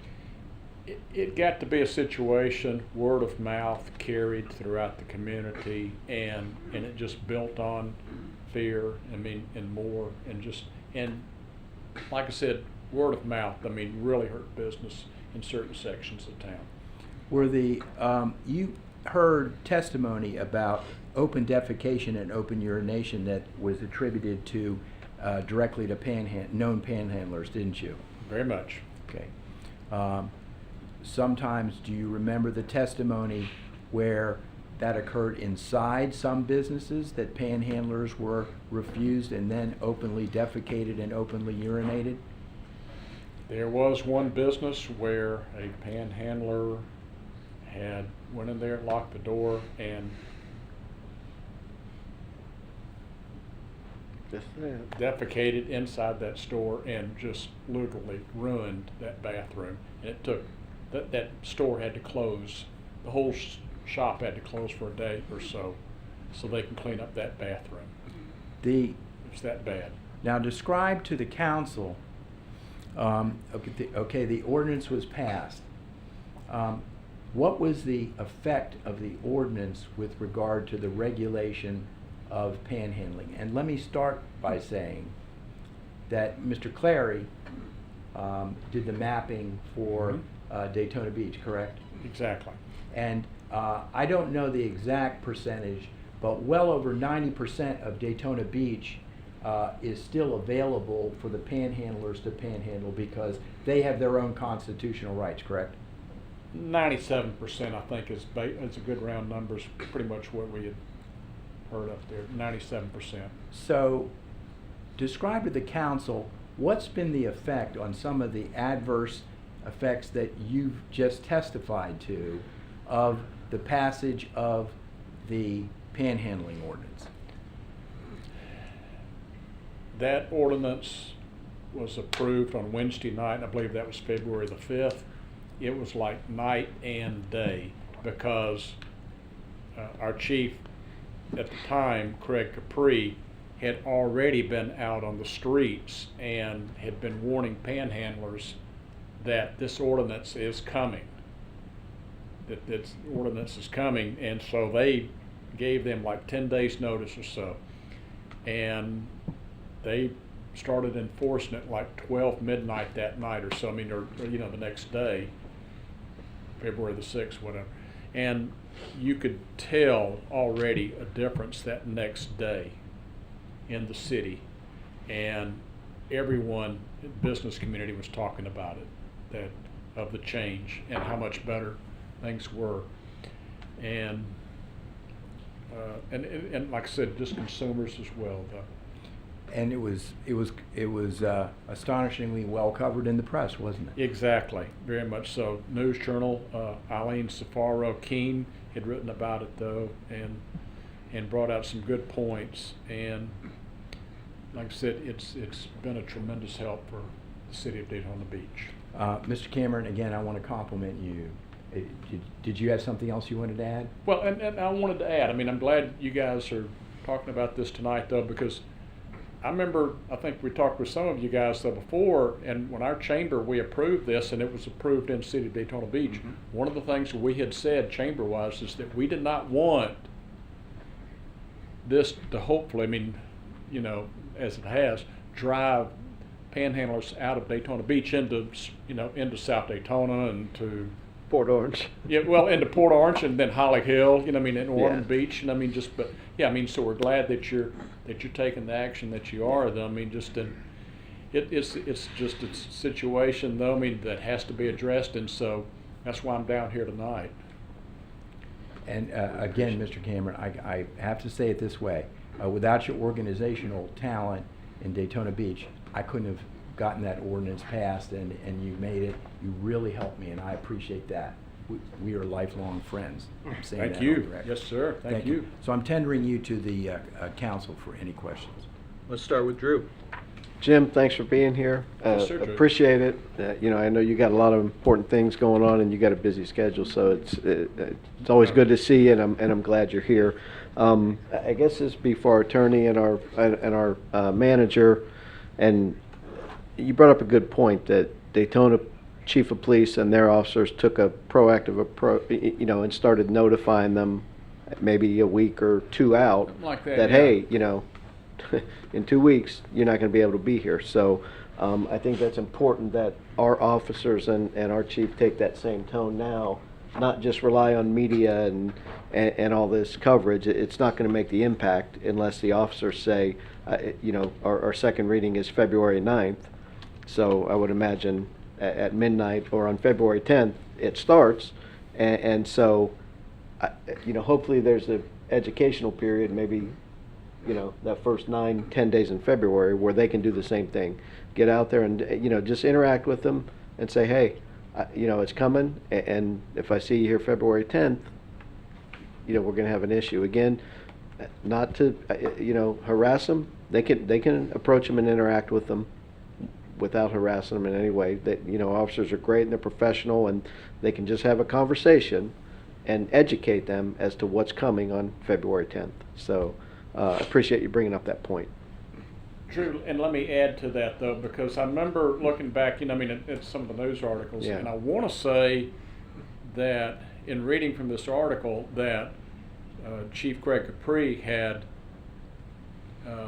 found a violator, I guess, who had just gotten to town that next day. Yeah. Must have been February the 6th or whatever.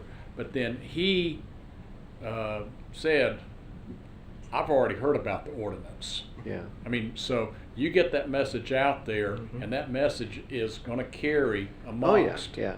the panhandling community per se, that it's a network out there of communication, and I think that word will get out there amongst them as well. Yeah, yeah. Again, you know, it's going to be the boots on the ground, the police officers having that conversation with them, that, you know, it's coming. That's correct, Councilman. Chase? Yeah, thanks for being here, Jim. Appreciate you.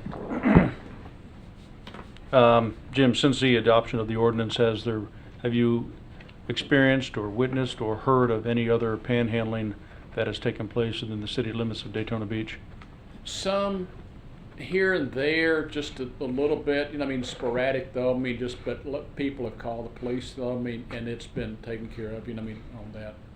Have there been any instances where there's been panhandling that has persisted in areas that were not covered by the mapping in your ordinance? that you're aware of, to your knowledge? Not that I'm aware of.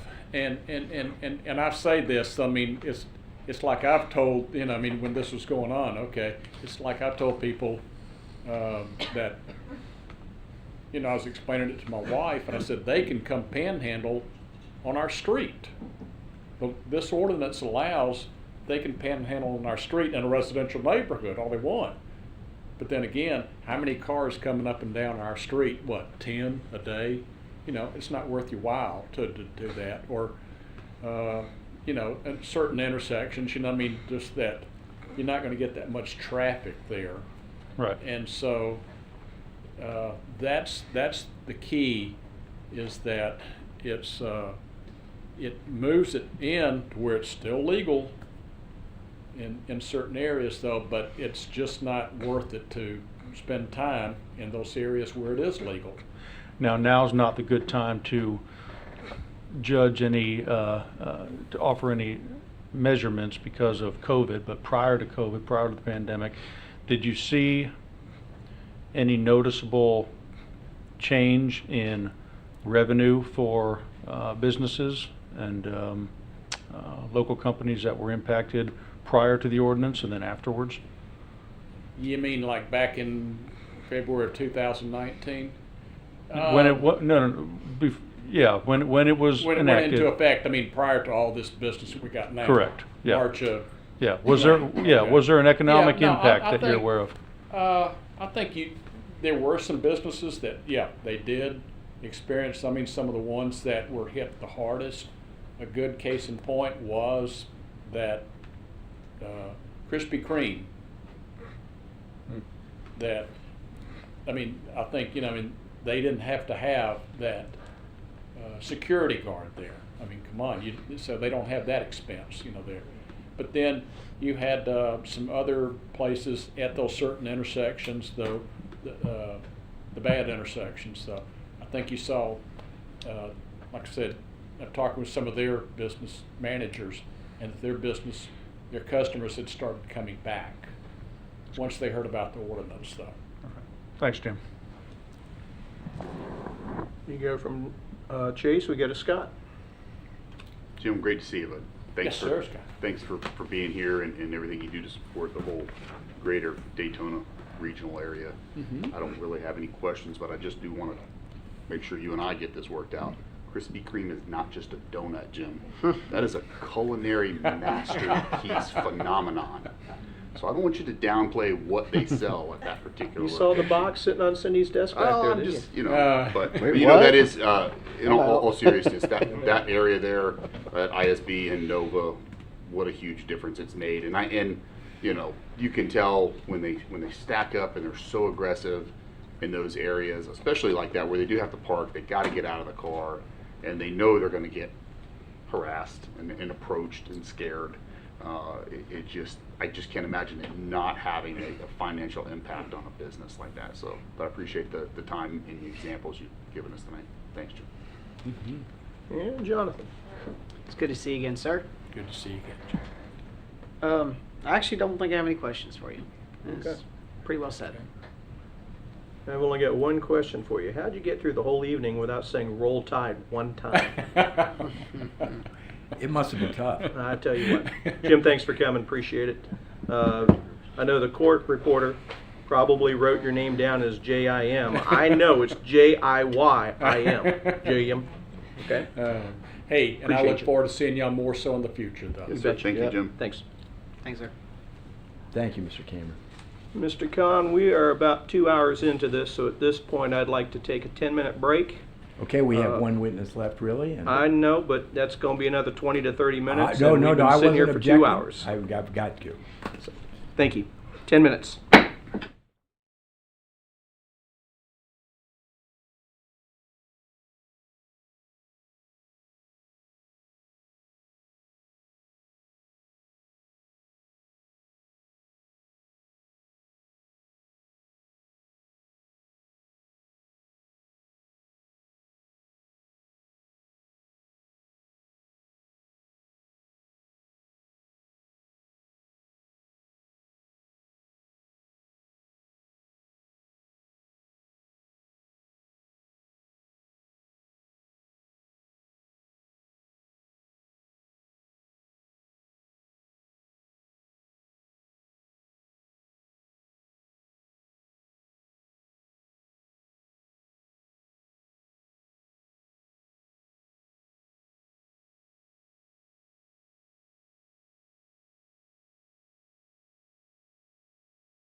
And we are back. Mr. Khan, Thank you. go ahead and call your next witness and let's get this thing going again. Well, yes, sir, and I appreciate that, Mr. Mayor. I'm actually going to recall Mr. Cameron for a moment. Or Okay.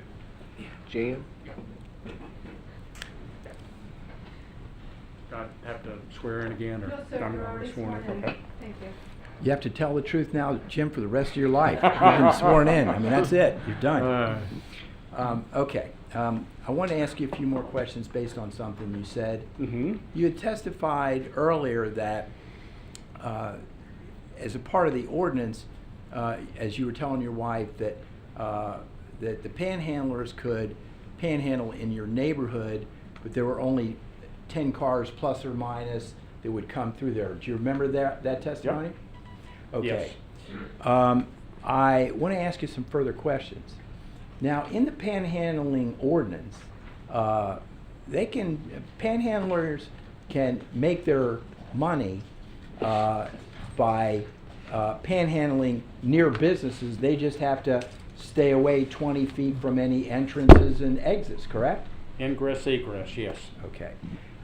They can make money at intersections. They just have to stand far enough back to let the cars so they don't get in the way or hurt themselves, correct? They can work. From that intersection, that designated number of feet.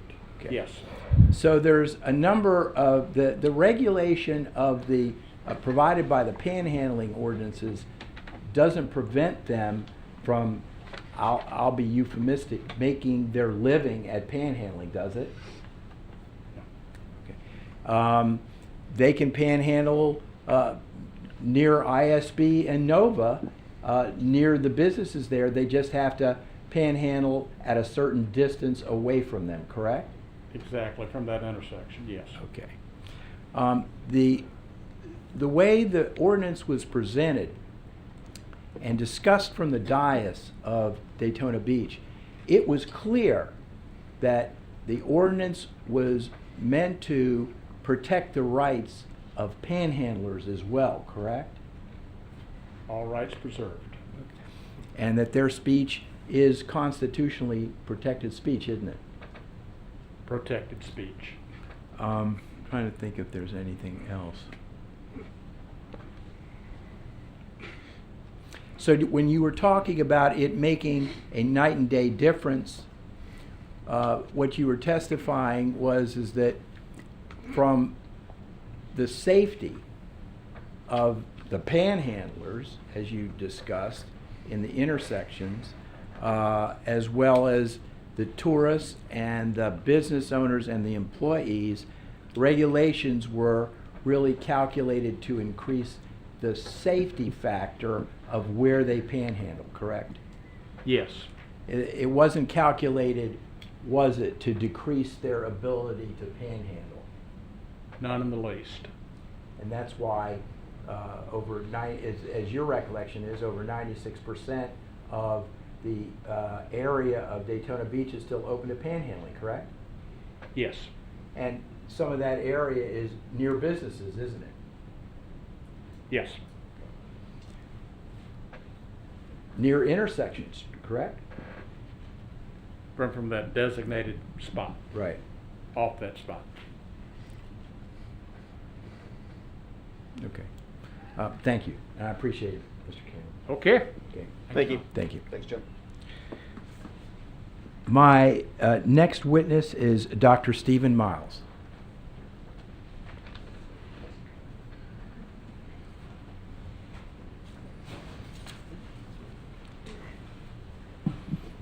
Good evening, Dr. Miles. Hi, sir. Do you swear or affirm the testimony you're about to give will be the truth, the whole truth, nothing but the truth, so help you God? Yes, ma'am, I do. Thank you. Dr. Miles, would you please state your full name to the council? It's Stephen Gerhard Miles. I'm a physician licensed practice in the state of Florida.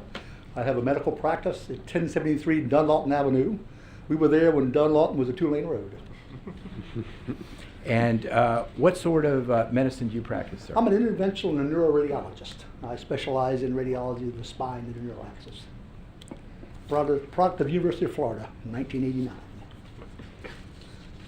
I had to apologize for any, as I was introducing myself to these folks, I had to apologize to any FSU fans as well, Dr. Miles. You testified in support of the ordinance that was passed in Daytona Beach, didn't you? Yes, sir, I did. Okay. And in that endeavor, I forwarded to you exactly what I re-forwarded to you. It was their medical studies regarding open defecation, the adverse effects of open defecation and open urination, correct? Yes, sir, you did. Okay. And I also forwarded to you the transcript of the first hearing, that evidentiary hearing for Port Orange. Isn't that true? Yes, sir, you did. Okay. Would you summarize for the council, and I'm just going to ask this in its broadest sense, the medical studies and the adverse effects of open urination and open defecation on the health, safety, and welfare of the citizens of Port Orange and of any tourists who visit here, the young and the old. If you'd summarize, if you wouldn't mind. Yes, sir. In a nutshell, when you look at viruses and bacteria, most of them only have a human host. They only will live inside of a person. Their goal is to infect the next person. Because if they can't infect the next person, they die, right? Mm-hmm. And how do they do that? Aerosolized coughing and sneezing, urination and defecation. Now we've known, humanity's known for at least 5,000 years that open defecation is bad, right? The Romans had a sewage system in Rome. It worked 5,000 years ago. Thomas Crapper made the first toilet valve and became famous for designing a toilet that actually would work. But everybody did that because they all knew that open defecation, open urination is how diseases were spread. They didn't quite know what was being spread, but they did know that around any open urination or defecation, people got sick. And starting in the late 1800s, England finally put it together that the viruses and bacteria, didn't know what a virus was, but it knew that bacteria in feces caused cholera, called typhus. And so they made major efforts to stop that. And still today, all those diseases still exist. They're all transmitted from person to person the same way. Most of them are in feces. That's why when you get sick with a bacterial infection, what's the first thing you get? You get diarrhea. Why? Because it spreads easy, right? And God designed all that to work that way. And that's why open urination and defecation is dangerous. And it's so dangerous, the World Health Organization in 2015 had an international campaign called World Open Defecation Day, to stop that whole process across the country, across the United States, across the entire world. Because it was killing literally millions of small children in undeveloped countries. It was killing literally millions of people in typhoid and cholera epidemics. And that's why it's bad. Now, in these medical studies, they discuss various diseases that open defecation and open urination cause, do they not? Yes, sir. And that's what you testified previously to at Daytona Beach, correct? Yes, sir. I could ask this a number of different ways. And I know that you've reviewed these medical studies. Could you just pick out any one disease that is caused by open defecation and open urination that would adversely affect the health, safety, and welfare of the citizens and tourists, young and old, that are here in Port Orange? Sure. As you and I shared a long series of articles. These articles came out of refereed medical journals, so people had reviewed them as a journal that should be an article that should require publication. And those diseases range from the Norwalk virus that your small child gets, diarrhea that you get from them, all the way up through AIDS. And it's all spread the same way. Could these diseases from open defecation and open urination result in the death of citizens and tourists, young and old alike, in Port Orange? Absolutely. And not to mention, too, Mr. Khan, is COVID. You know, everybody's now figured out that it's not only is it sneezing or coughing, but people get GI symptoms from that. And it's touching, right? Sharing of handshakes, passing things back and forth between people. We all avoid that now because we all think that's the easy way that COVID spread.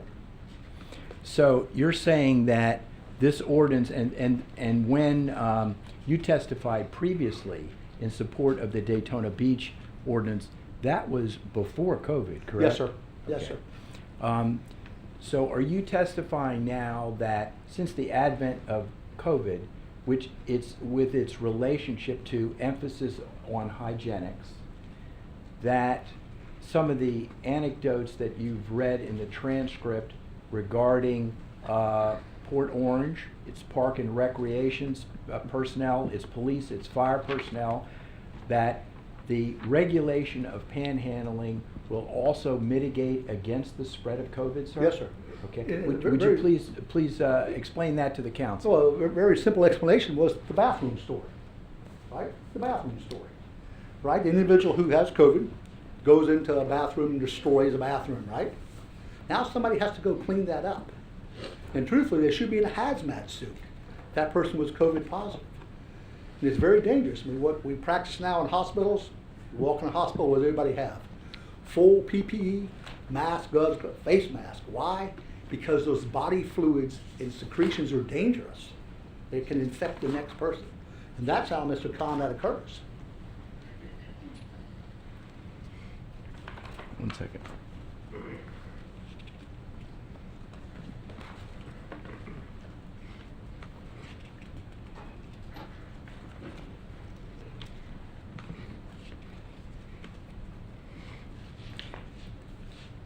I'm going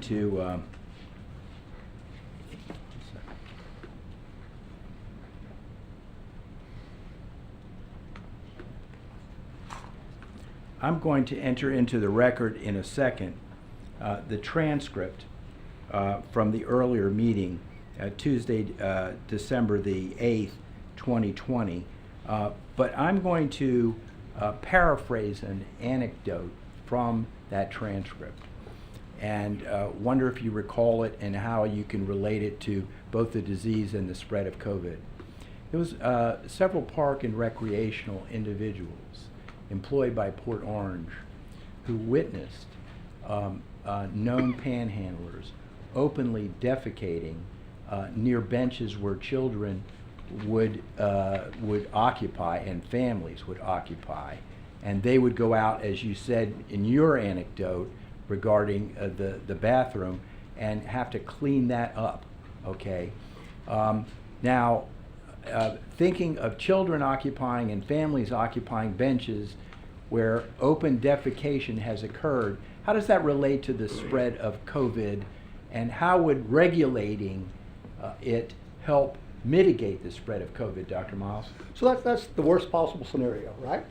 You have body fluids in a person who's got COVID disease actively secreting the virus, and all those body fluids. And again, if you're in my hospital and you're incontinent, all those bed sheets and so forth, we clean those up in full protective garb, including face shields, masks, everything. And when we walk out of the room, all that stuff comes off, right? And people, our partners watch us taking that off correctly so we don't inadvertently touch our face, because we treat that with seriousness of what it is, because it can be very, very infective. In whether it's a park bench or a patient in a hospital room, it's the exact same process. I'm going to quote from a page of the transcript. Again, this is the examination, the testimony under oath of Keith Nelson, who is an employee of Port Orange Park and Recreation. On page 162, line 21, the question: Mr. Nelson, have you ever received complaints about open defecation and open urination by known panhandlers? Answer: yes, sir. Question: and who do you get these complaints from? Answer: from the citizens. Question: okay, numerous times? Answer: quite a few times. Yeah. Question: and where? Whereabouts? Answer: mainly over at Memorial Park. Question: okay, and when you get these complaints, do you go to clean it up? Answer: yeah. Question, when you're saying over in Memorial Park, is it at times on or near benches? Answer, it's mainly out on one of the piers. They have 2 piers, one is like a horseshoe pier, and one goes out all the way across the lake, and it's mainly out on the pier. There's one bench out there where it kind of goes out this way, where you can sit there and watch the water, and they defecate on the pier and on the sidewalk as you're going onto the pier. Question, and this is places that the families of citizens and the families of citizens of Port Orange visit and use? Answer, yes, sir. Question, as well as tourists? Answer, yes, sir, and tourists. And there's also in that park, there's a daycare center where there's, I think it's like special needs children's. And they have volunteers, young volunteers, that they come and walk them around the park. And they take them out on the pier out there past that. Would you relate what I've just quoted to you as testimony from a Port Orange Park and Recreation employee to 2 things?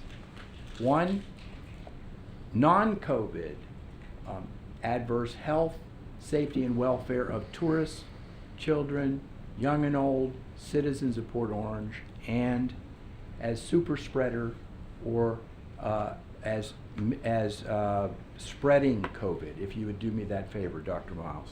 It's the worst case scenario. It's the worst case scenario because wood's porous, right? It's almost impossible to clean that. Then the whole family here in the restaurant business, we all changed our restaurants, right? We all went to non-porous surfaces, things that we could clean after every client, every person, right? I don't know how you clean a wooden pier, right? That's soaked into the wood now, Mr. Khan, and I think that's the absolute worst case scenario. And nobody really knows how long that would last in there because it's stuck in the pores of the wood, right? All it has to do is get wet, it comes bubbling back out. It could be in there for days, probably. And that's probably as dangerous as it gets, truthfully. Does that relate to the spread of COVID? Absolutely. And tell me how. Because COVID spread by either aerosol drops or contact, right? We've all learned that, right? If I'm sneezing and coughing, I wear a mask, right? If I have GI symptoms, so forth, or I contaminate bed linens, you clean those up very carefully with gloves, mask, and gown. That's how you have to clean it up. And to not know it's there, let your child crawl around on his hands and knees, again, that's like worst case scenario. For the spread of COVID? Yes, sir. Okay. Now, I'm going to have you identify something that's already been into the record, but this is in order to save time, both yours and the council's. This is an excerpt of your testimony, December the 12th, 2018, in Daytona Beach Hall. And I just want you to identify it as briefly as you can as questions and answers from me to you. And I'm going to put this into the record again. Yes, sir, that's exactly what it is. Okay.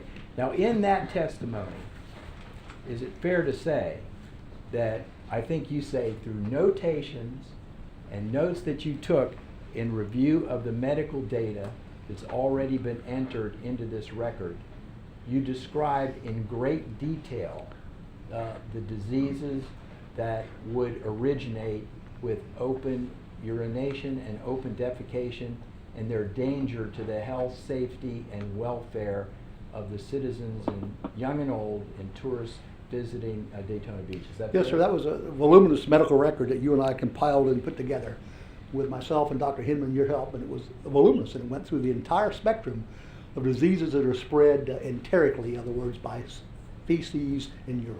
Okay. And the list is long. And I'm going to enter this into the next number as the next numbered exhibit chain, which is? Was that the next one, the transcript? You said you were going to enter the transcript right there. Was One second. Yeah. The next exhibit, we'll do it sequentially then. The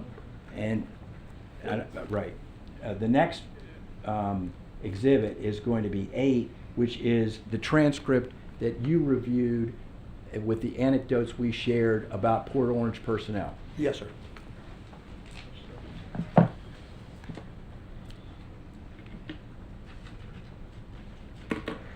The transcript of your former testimony, which is already a part of a previous exhibit, I'm now going to admit separately as Exhibit 9.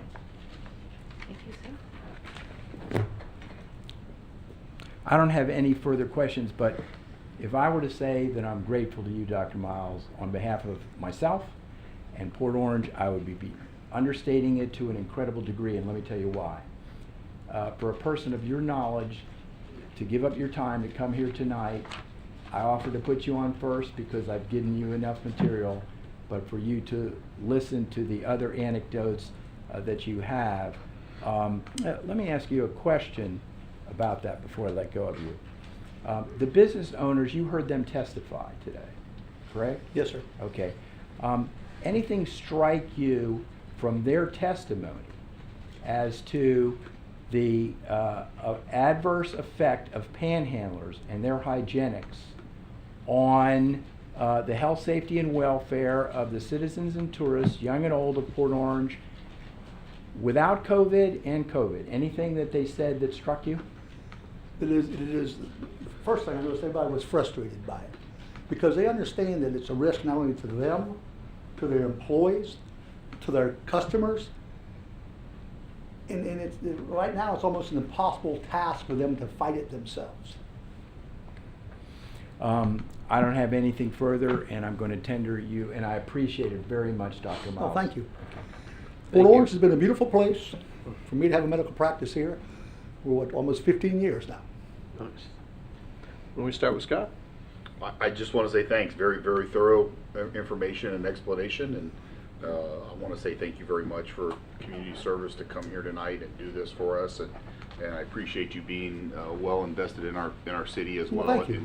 and caring from that perspective. And you'll always be welcome in these chambers, I can You assure you. made natives out of my 4 kids because I went to Spruce Creek. Right on. Very good. Very good. Very good. Well, thank you again. Yes, sir. Jonathan? No questions, sir. Thank you. Thank you. Drew?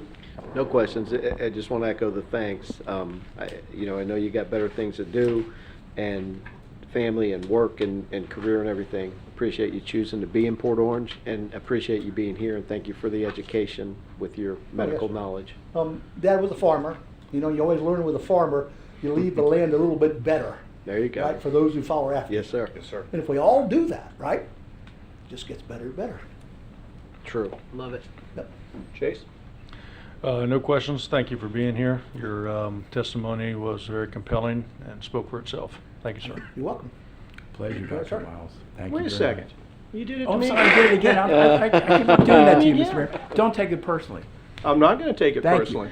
We're talking about one of the few people who've known my wife almost as long as I have. Oh, my for goodness gosh. sake. Yes, sir. Spoke at his wife's graduation. I keep on because you're I'm sorry. Okay. Well, let me begin by saying this. Thank you. Let me end by saying thank you very much. I seriously appreciate the in-depth look, although descriptive and horrifyingly so at times. That accuracy is exactly what we needed. Appreciate that. Thank you. Thank you. God bless Yes, you. sir. God bless you. Okay, with that, I don't have any more witnesses, Your Honor. Your Honor, I'm already in front of you. I'm making my apologies by calling you Mr. Mayor, Your Honor. Nice In any event, work. I don't have any more witnesses, and I'm going to rest my presentation as far as the ordinance is concerned. But, as always, I will be open to any questions that the council has for me. Let me start with this. Does City Attorney Jones, Matt, do you have anything you need to add or supplement? No, sir, that's the presentation. We're ready for first reading when you are. Okay. Before we do that, why don't we go ahead with any questions that we might have for Mr. Khan? Scott, you want to start? No, I don't. I appreciate the process. It's been very thorough. This is one of those things where I believe everybody up here on the dais, by nature of the fact that we're all also residents of the city, we all see this hand in hand. We all experience this ourselves. We have been frustrated for a really, really long time. So I appreciate all of the support and the business owners and city staff, really kind of going above and beyond with their talents and skill sets, the residents being patient. I think this is time to move forward, and I look forward to getting first reading done tonight. You'll have a couple bites of the apple now. Mr. Khan, thank you for your expertise and for helping us. It's kind of historic for Port Orange because this is a big-time ordinance that it should help us. I'm a little surprised that you actually didn't interview us and have us up there about what we've seen, because literally what you're talking about, that captive audience and the red lights and going into the road and going up the cars, even, kind of more scary with COVID because they roll down their window, they're reaching in a car, whatever. But I literally see it every day because the area where I live, I come out onto Nova Road at Village Trail and that Wells Fargo, and every day of the week, and sometimes even when it's raining, I see it every single day, exactly what you're talking about. Mr. Councilman, I have to say something, and I want to say this to all of you. Your comments, okay, are welcome. Yeah. First of all, they will be considered, period. Oh, good. And if you would like, and I don't mind going under oath and me asking you a couple of questions, I've got no problem. I think we have enough to go on. Okay. If we would have done that previously, I don't want to delay what we're doing here. That's fine. But I'm sure some of the others can comment. Literally, the intersections are the biggest one, and I literally see it every day. That's fine. Yeah. Chase, questions for Mr. Khan? Mr. Khan, appreciate it. Thank you, Mr. Tremont. Yeah, since day one, I've not hesitated to speak my mind and be very honest and blunt with you. And one of those times where I was very honest with you is when I told you that I do have an open mind coming into this. And I've maintained one all throughout. And I'll make some comments later on that are more appropriate to where my position is before we have our official vote. But I will say that thank you for all the time and effort that you put into this. Very compelling, and it was, you left no stone unturned. You're welcome, and I enjoyed, and I have to say this from the bottom of my heart, I enjoyed every one of our conversations, never took personal offense from any of them. They were intellectually interesting, and I thank you for them. I thank you for them. No, likewise, thank you. Jonathan? Sir, I have not had the chance to work with you as long as the rest of the people up here on this project. I know that you've been working on it for quite some time, and I appreciate your efforts. I know that the citizens and the businesses of our community appreciate your efforts. I just want to say thank you for that, and I enjoyed what little time I got to talk to you. I did listen to the first meeting that was held here while I was not a part of it, and I was just very impressed with your line of questioning and your process and what you have attempted to do here on behalf of the city. So I just want to personally say thank you for those efforts. You're more than welcome, and I've enjoyed our briefly getting to know you as well. Thank you, sir. I just wanted to add some comments that I appreciate helping keep us focused on the goal that we're talking about, aggressive panhandling, not panhandling in particular, because that is actually a protected form of free speech, but the aggressive form of panhandling that comes with the negative side effects, as was expressed by someone when I was talking beforehand, and we've talked about it before, is how those negative actions of a few, do we want to protect their right to hurt the rights of the many? And we certainly do not, because we are proud of the quality of life we have in the city, and we've seen it start to slide, and hopefully that slide ends right here tonight. With that, item 5, first reading of ordinance number 2021-5. Ordinance number 2021-5 is an ordinance of the City of Port Orange, Volusia County, Florida, amending Chapter 46 of the Code of Ordinances to create Article 5, providing for findings and intent, providing for definitions, providing for prohibited conduct, proximity and location restrictions for panhandling, solicitation, or begging, providing for penalties, repealing Section 18-122 prohibiting begging, repealing Division 3 of Chapter 18, Article 6 regulations regulating charitable and religious solicitations. Somebody misspelled charitable. Providing for codification, providing for repeal of conflicting ordinances, providing for severability, and providing for an effective date. Motion to approve ordinance number 2021-5. Second. We have a motion and a proper second. The item's open on the floor for discussion. We have heard a lot of testimony over the last 2 nights.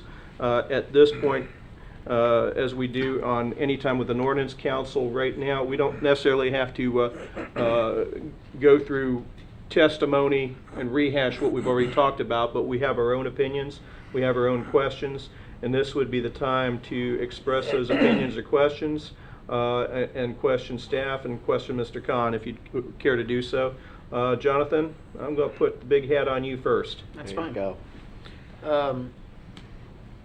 Out of curiosity, this after dark portion of the ordinance, does that apply to the entire city after dark, or does that only apply to the areas that are listed in this ordinance? The entire city, Councilman. Is that concurrent with Daytona's ordinance? Yes. Is that concurrent with St. Augustine's ordinance? Yes, it is. Because the testimony that you've heard, okay, shows increased fear in citizens, tourists, employees, by linked directly, and that's the key, to some of the activities and behavioral traits of the panhandlers. So that, as well as aggressive panhandling, is the entire city. We are regulating, and I wanted to address something the mayor said right at the end. And I'm going to start off, Mr. Mayor, because I have to, because I don't know whether you were going to ask me any questions anyway. I really am sorry for ignoring you and a couple of the questions, and there's a rationale for that. As the gatekeeper, I had to focus. I wasn't focusing on you as a speaker. No, that's quite all right, No, because quite frankly, you're moving this thing along, which is part of my job too. Well, I know, but I felt bad about that. But You allow me to give it the appropriate grief. the thing that you said, I'm jumping, and you can basically ask me questions as well. It's very important, Councilman, to understand that we're regulating panhandling, and we're regulating aggressive panhandling, and they're different. Okay, they have common elements, but they're different. Aggressive panhandling is prohibited throughout the city. Panhandling is regulated throughout the city. And after dark is across the board because of the testimony that you've heard and read. That's a very good distinction. Good question. I appreciate you elaborating on that. I had one more thing, but I don't think that it's as relevant as it was, so I'm going to refrain from asking it. I'll yield. Chase? Thank you again, Mr. Khan. More than welcome, Mr. Councilman. Appreciate all your efforts. Since the inception of this issue, you've all heard me express some concerns about this ordinance in previous meetings, and that is because I took an oath to uphold the Constitution, and I take that oath very seriously. I believe in the First Amendment and its safeguards for free speech. The protection of free speech is at the very core of our democracy. And anytime an ordinance attempts to regulate or restrict these rights, it's my job to scrutinize that ordinance before adoption, just like a court would if challenged. And over the last 2 meetings, I've heard hours of testimony from city staff, citizens, and the business community about how panhandling, a form of free speech, has negatively impacted our city. And the rights of panhandlers are now impacting the rights of other innocent members of the public. And the evidence presented here today and at previous meetings demonstrates that the city has indeed a compelling interest at stake, including the health and safety of the citizens of Port Orange and the general welfare of our business community.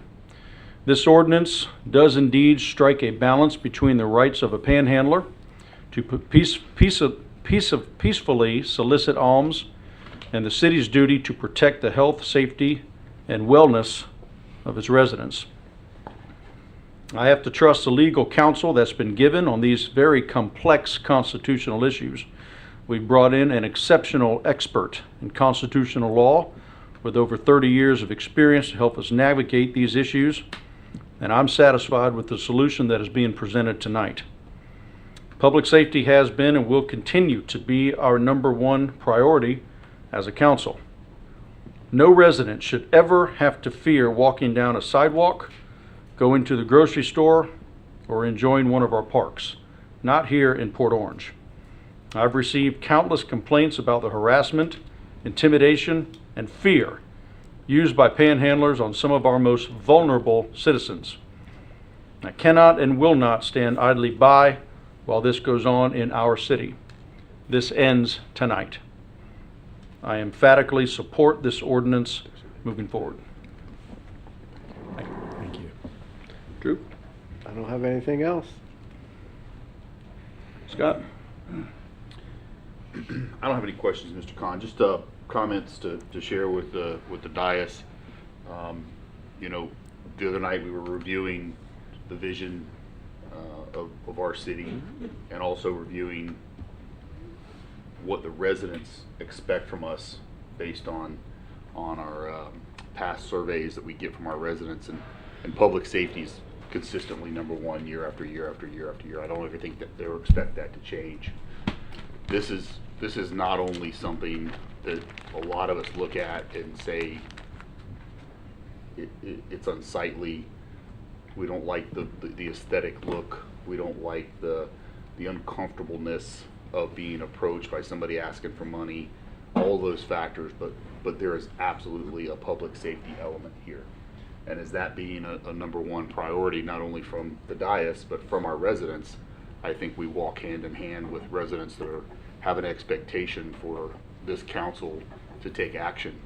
Mr. Councilman, I need to interrupt because you're getting set to vote on something, and it cannot be anything else but, as Mr. Tremont has identified, is the health, safety, and welfare. In other words, let me tell you the danger of analysis here. And I'm telling you, in case you want to vote against it, okay, is it can't be that it's the way these panhandlers look, or that they don't smell good. And I'm not trying deprecating, I'm just honing in your analysis. If that is a deciding factor, I'm asking you to vote against this ordinance. This ordinance has to satisfy. I'm now echoing what Councilman Tremont has said. The highest burden that the Supreme Court has put on any analytical tool, and that is a compelling state interest, which would rest on, bluntly, Dr. Miles's testimony, linking the habits of the panhandlers with the adverse secondary effects on the health issues now. And plus, an additional point, since the Daytona ordinance, is COVID. And you heard his testimony about that. So I have to say, if your vote is predicated at all on the first three characteristics that you named before you got to health, safety, and welfare, vote against this ordinance. Those, visceral... Mr. Khan, okay. I'm going to stop you Okay. because you're so far off base now. Okay, good. So it's not predicated on that. My point, Right. Mr. Khan, please. Okay. Well, I had to say for the record what I had to say. I wasn't trying to be rude. I was trying If to you be can hold your thought for protective. just a moment so I can Sure. finish mine, please. So my point is that we get a lot of contacts and a lot of comments from our residents about panhandlers. Mm-hmm. And the one that we rely on the most and the one that drives us the most to put us to where we are here tonight is exactly the health, safety, and welfare aspect of it. And the testimony that we've heard from our residents and our business owners, we just can't have people in Port Orange afraid to go to businesses, afraid to go to parks, afraid to let their teenage daughters work at businesses at night, afraid to not be able to walk safely out to their car when they get off work, afraid not to go to a park, afraid not to let their child walk or ride to school, all these different aspects of it. And that has been hammered home time and time again. And that's a driving factor for all of us, because we don't look at ourselves as taxpayers in the community. We'll look at ourselves as investors in this community, the business owners, the residents alike. And the health, safety, and welfare, our expectations are very high. They're very well founded as well for this community. We have pridefully looked at that for as long as I've been part of this community, since 1989. We take that very, very serious. And this is definitely somewhere, this is an ordinance that we need to be able to resolve a lot of those fears and those health issues and those safety issues that are just, they've not only been prevalent and readily identifiable for a while now, but they're continuing to grow and get worse and worse and worse. So it's just time to take action. My apologies then, Councilman. I misunderstood your point. I got everybody up here. Let's go to the public and see if anybody wants to speak to the item. Anyone here care to speak to the item? Come on up, Robert.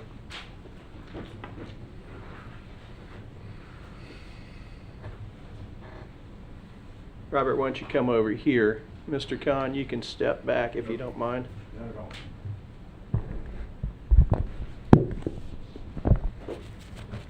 Mayor, council members, Robert Reinhagen, 1425 Dexter Drive, Port Orange. With regard to aggressive panhandling, open urination, panhandling on private property, littering, I believe that our police force already has the tools available to them to protect us in those areas.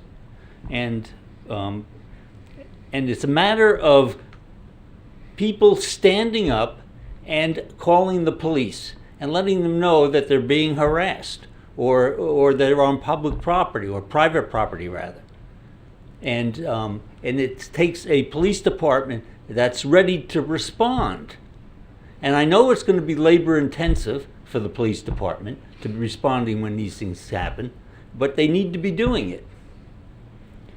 So, and I wanted to also point out that when they were talking about the mapping of the areas involved at the intersections and such, and they were saying that it left 96% of the city that was not impacted. And that's different than 96% of the area available to panhandlers to exercise the First Amendment rights, because there's an awful lot of that is private property, and they would not be able to get on the private property.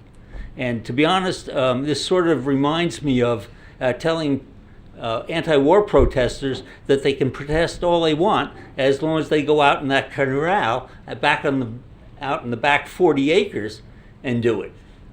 So yeah, I'm really opposed to this, and I especially now with the pandemic, we have an awful lot of citizens that are in terrible anguish over what's going on to them, and I still believe we should be having our police department going around with a social worker and meeting with these people and providing them with information of where they can get help, rather than trying to harass them.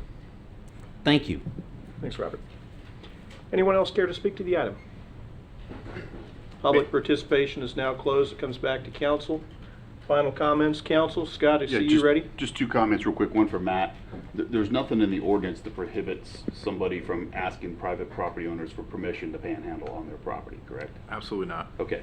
And the second thing, just for point of comment that was just brought up by a resident, the police officers offer those services every single day and on every single contact.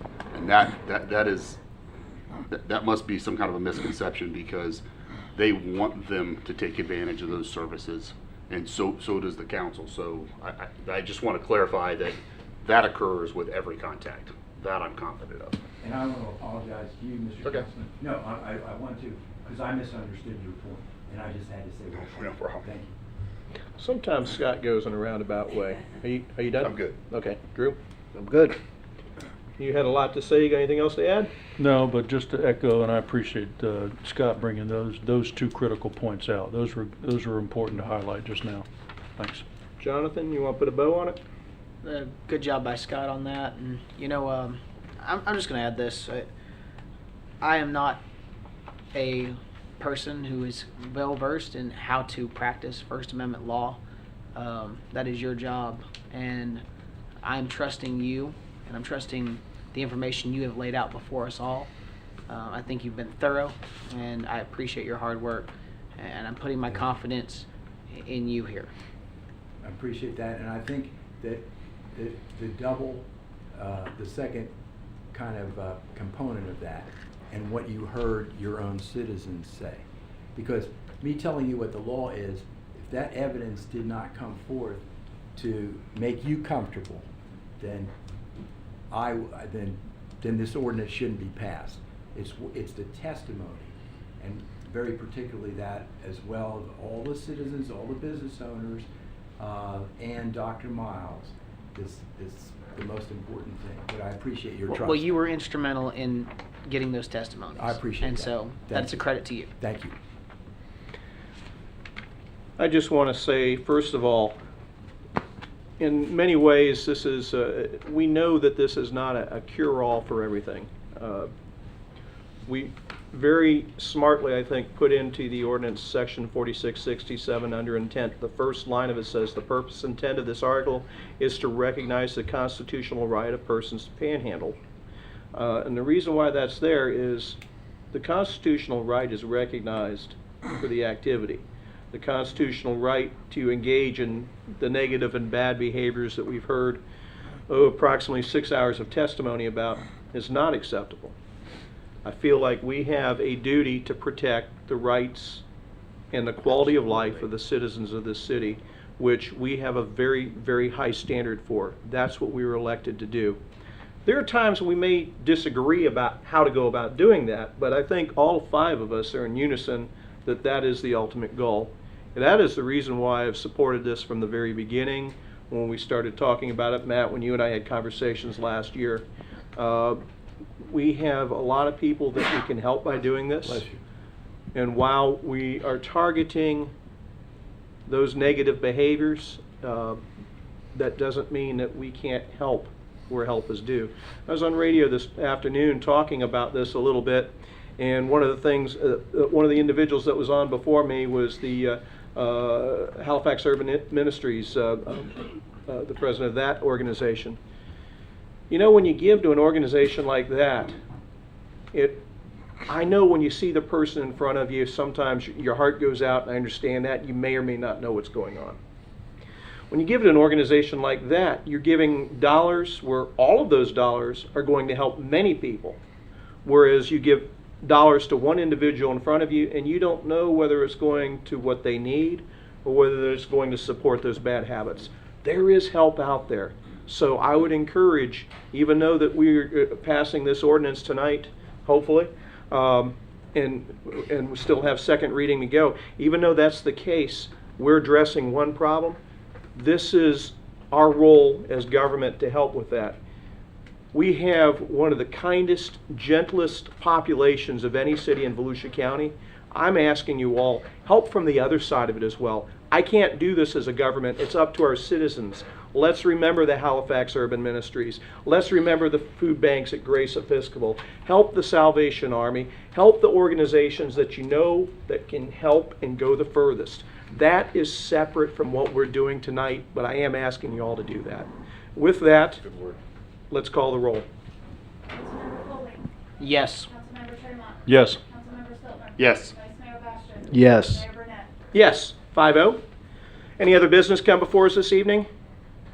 With that, there being none, Mr. Khan, thank you. Thank you.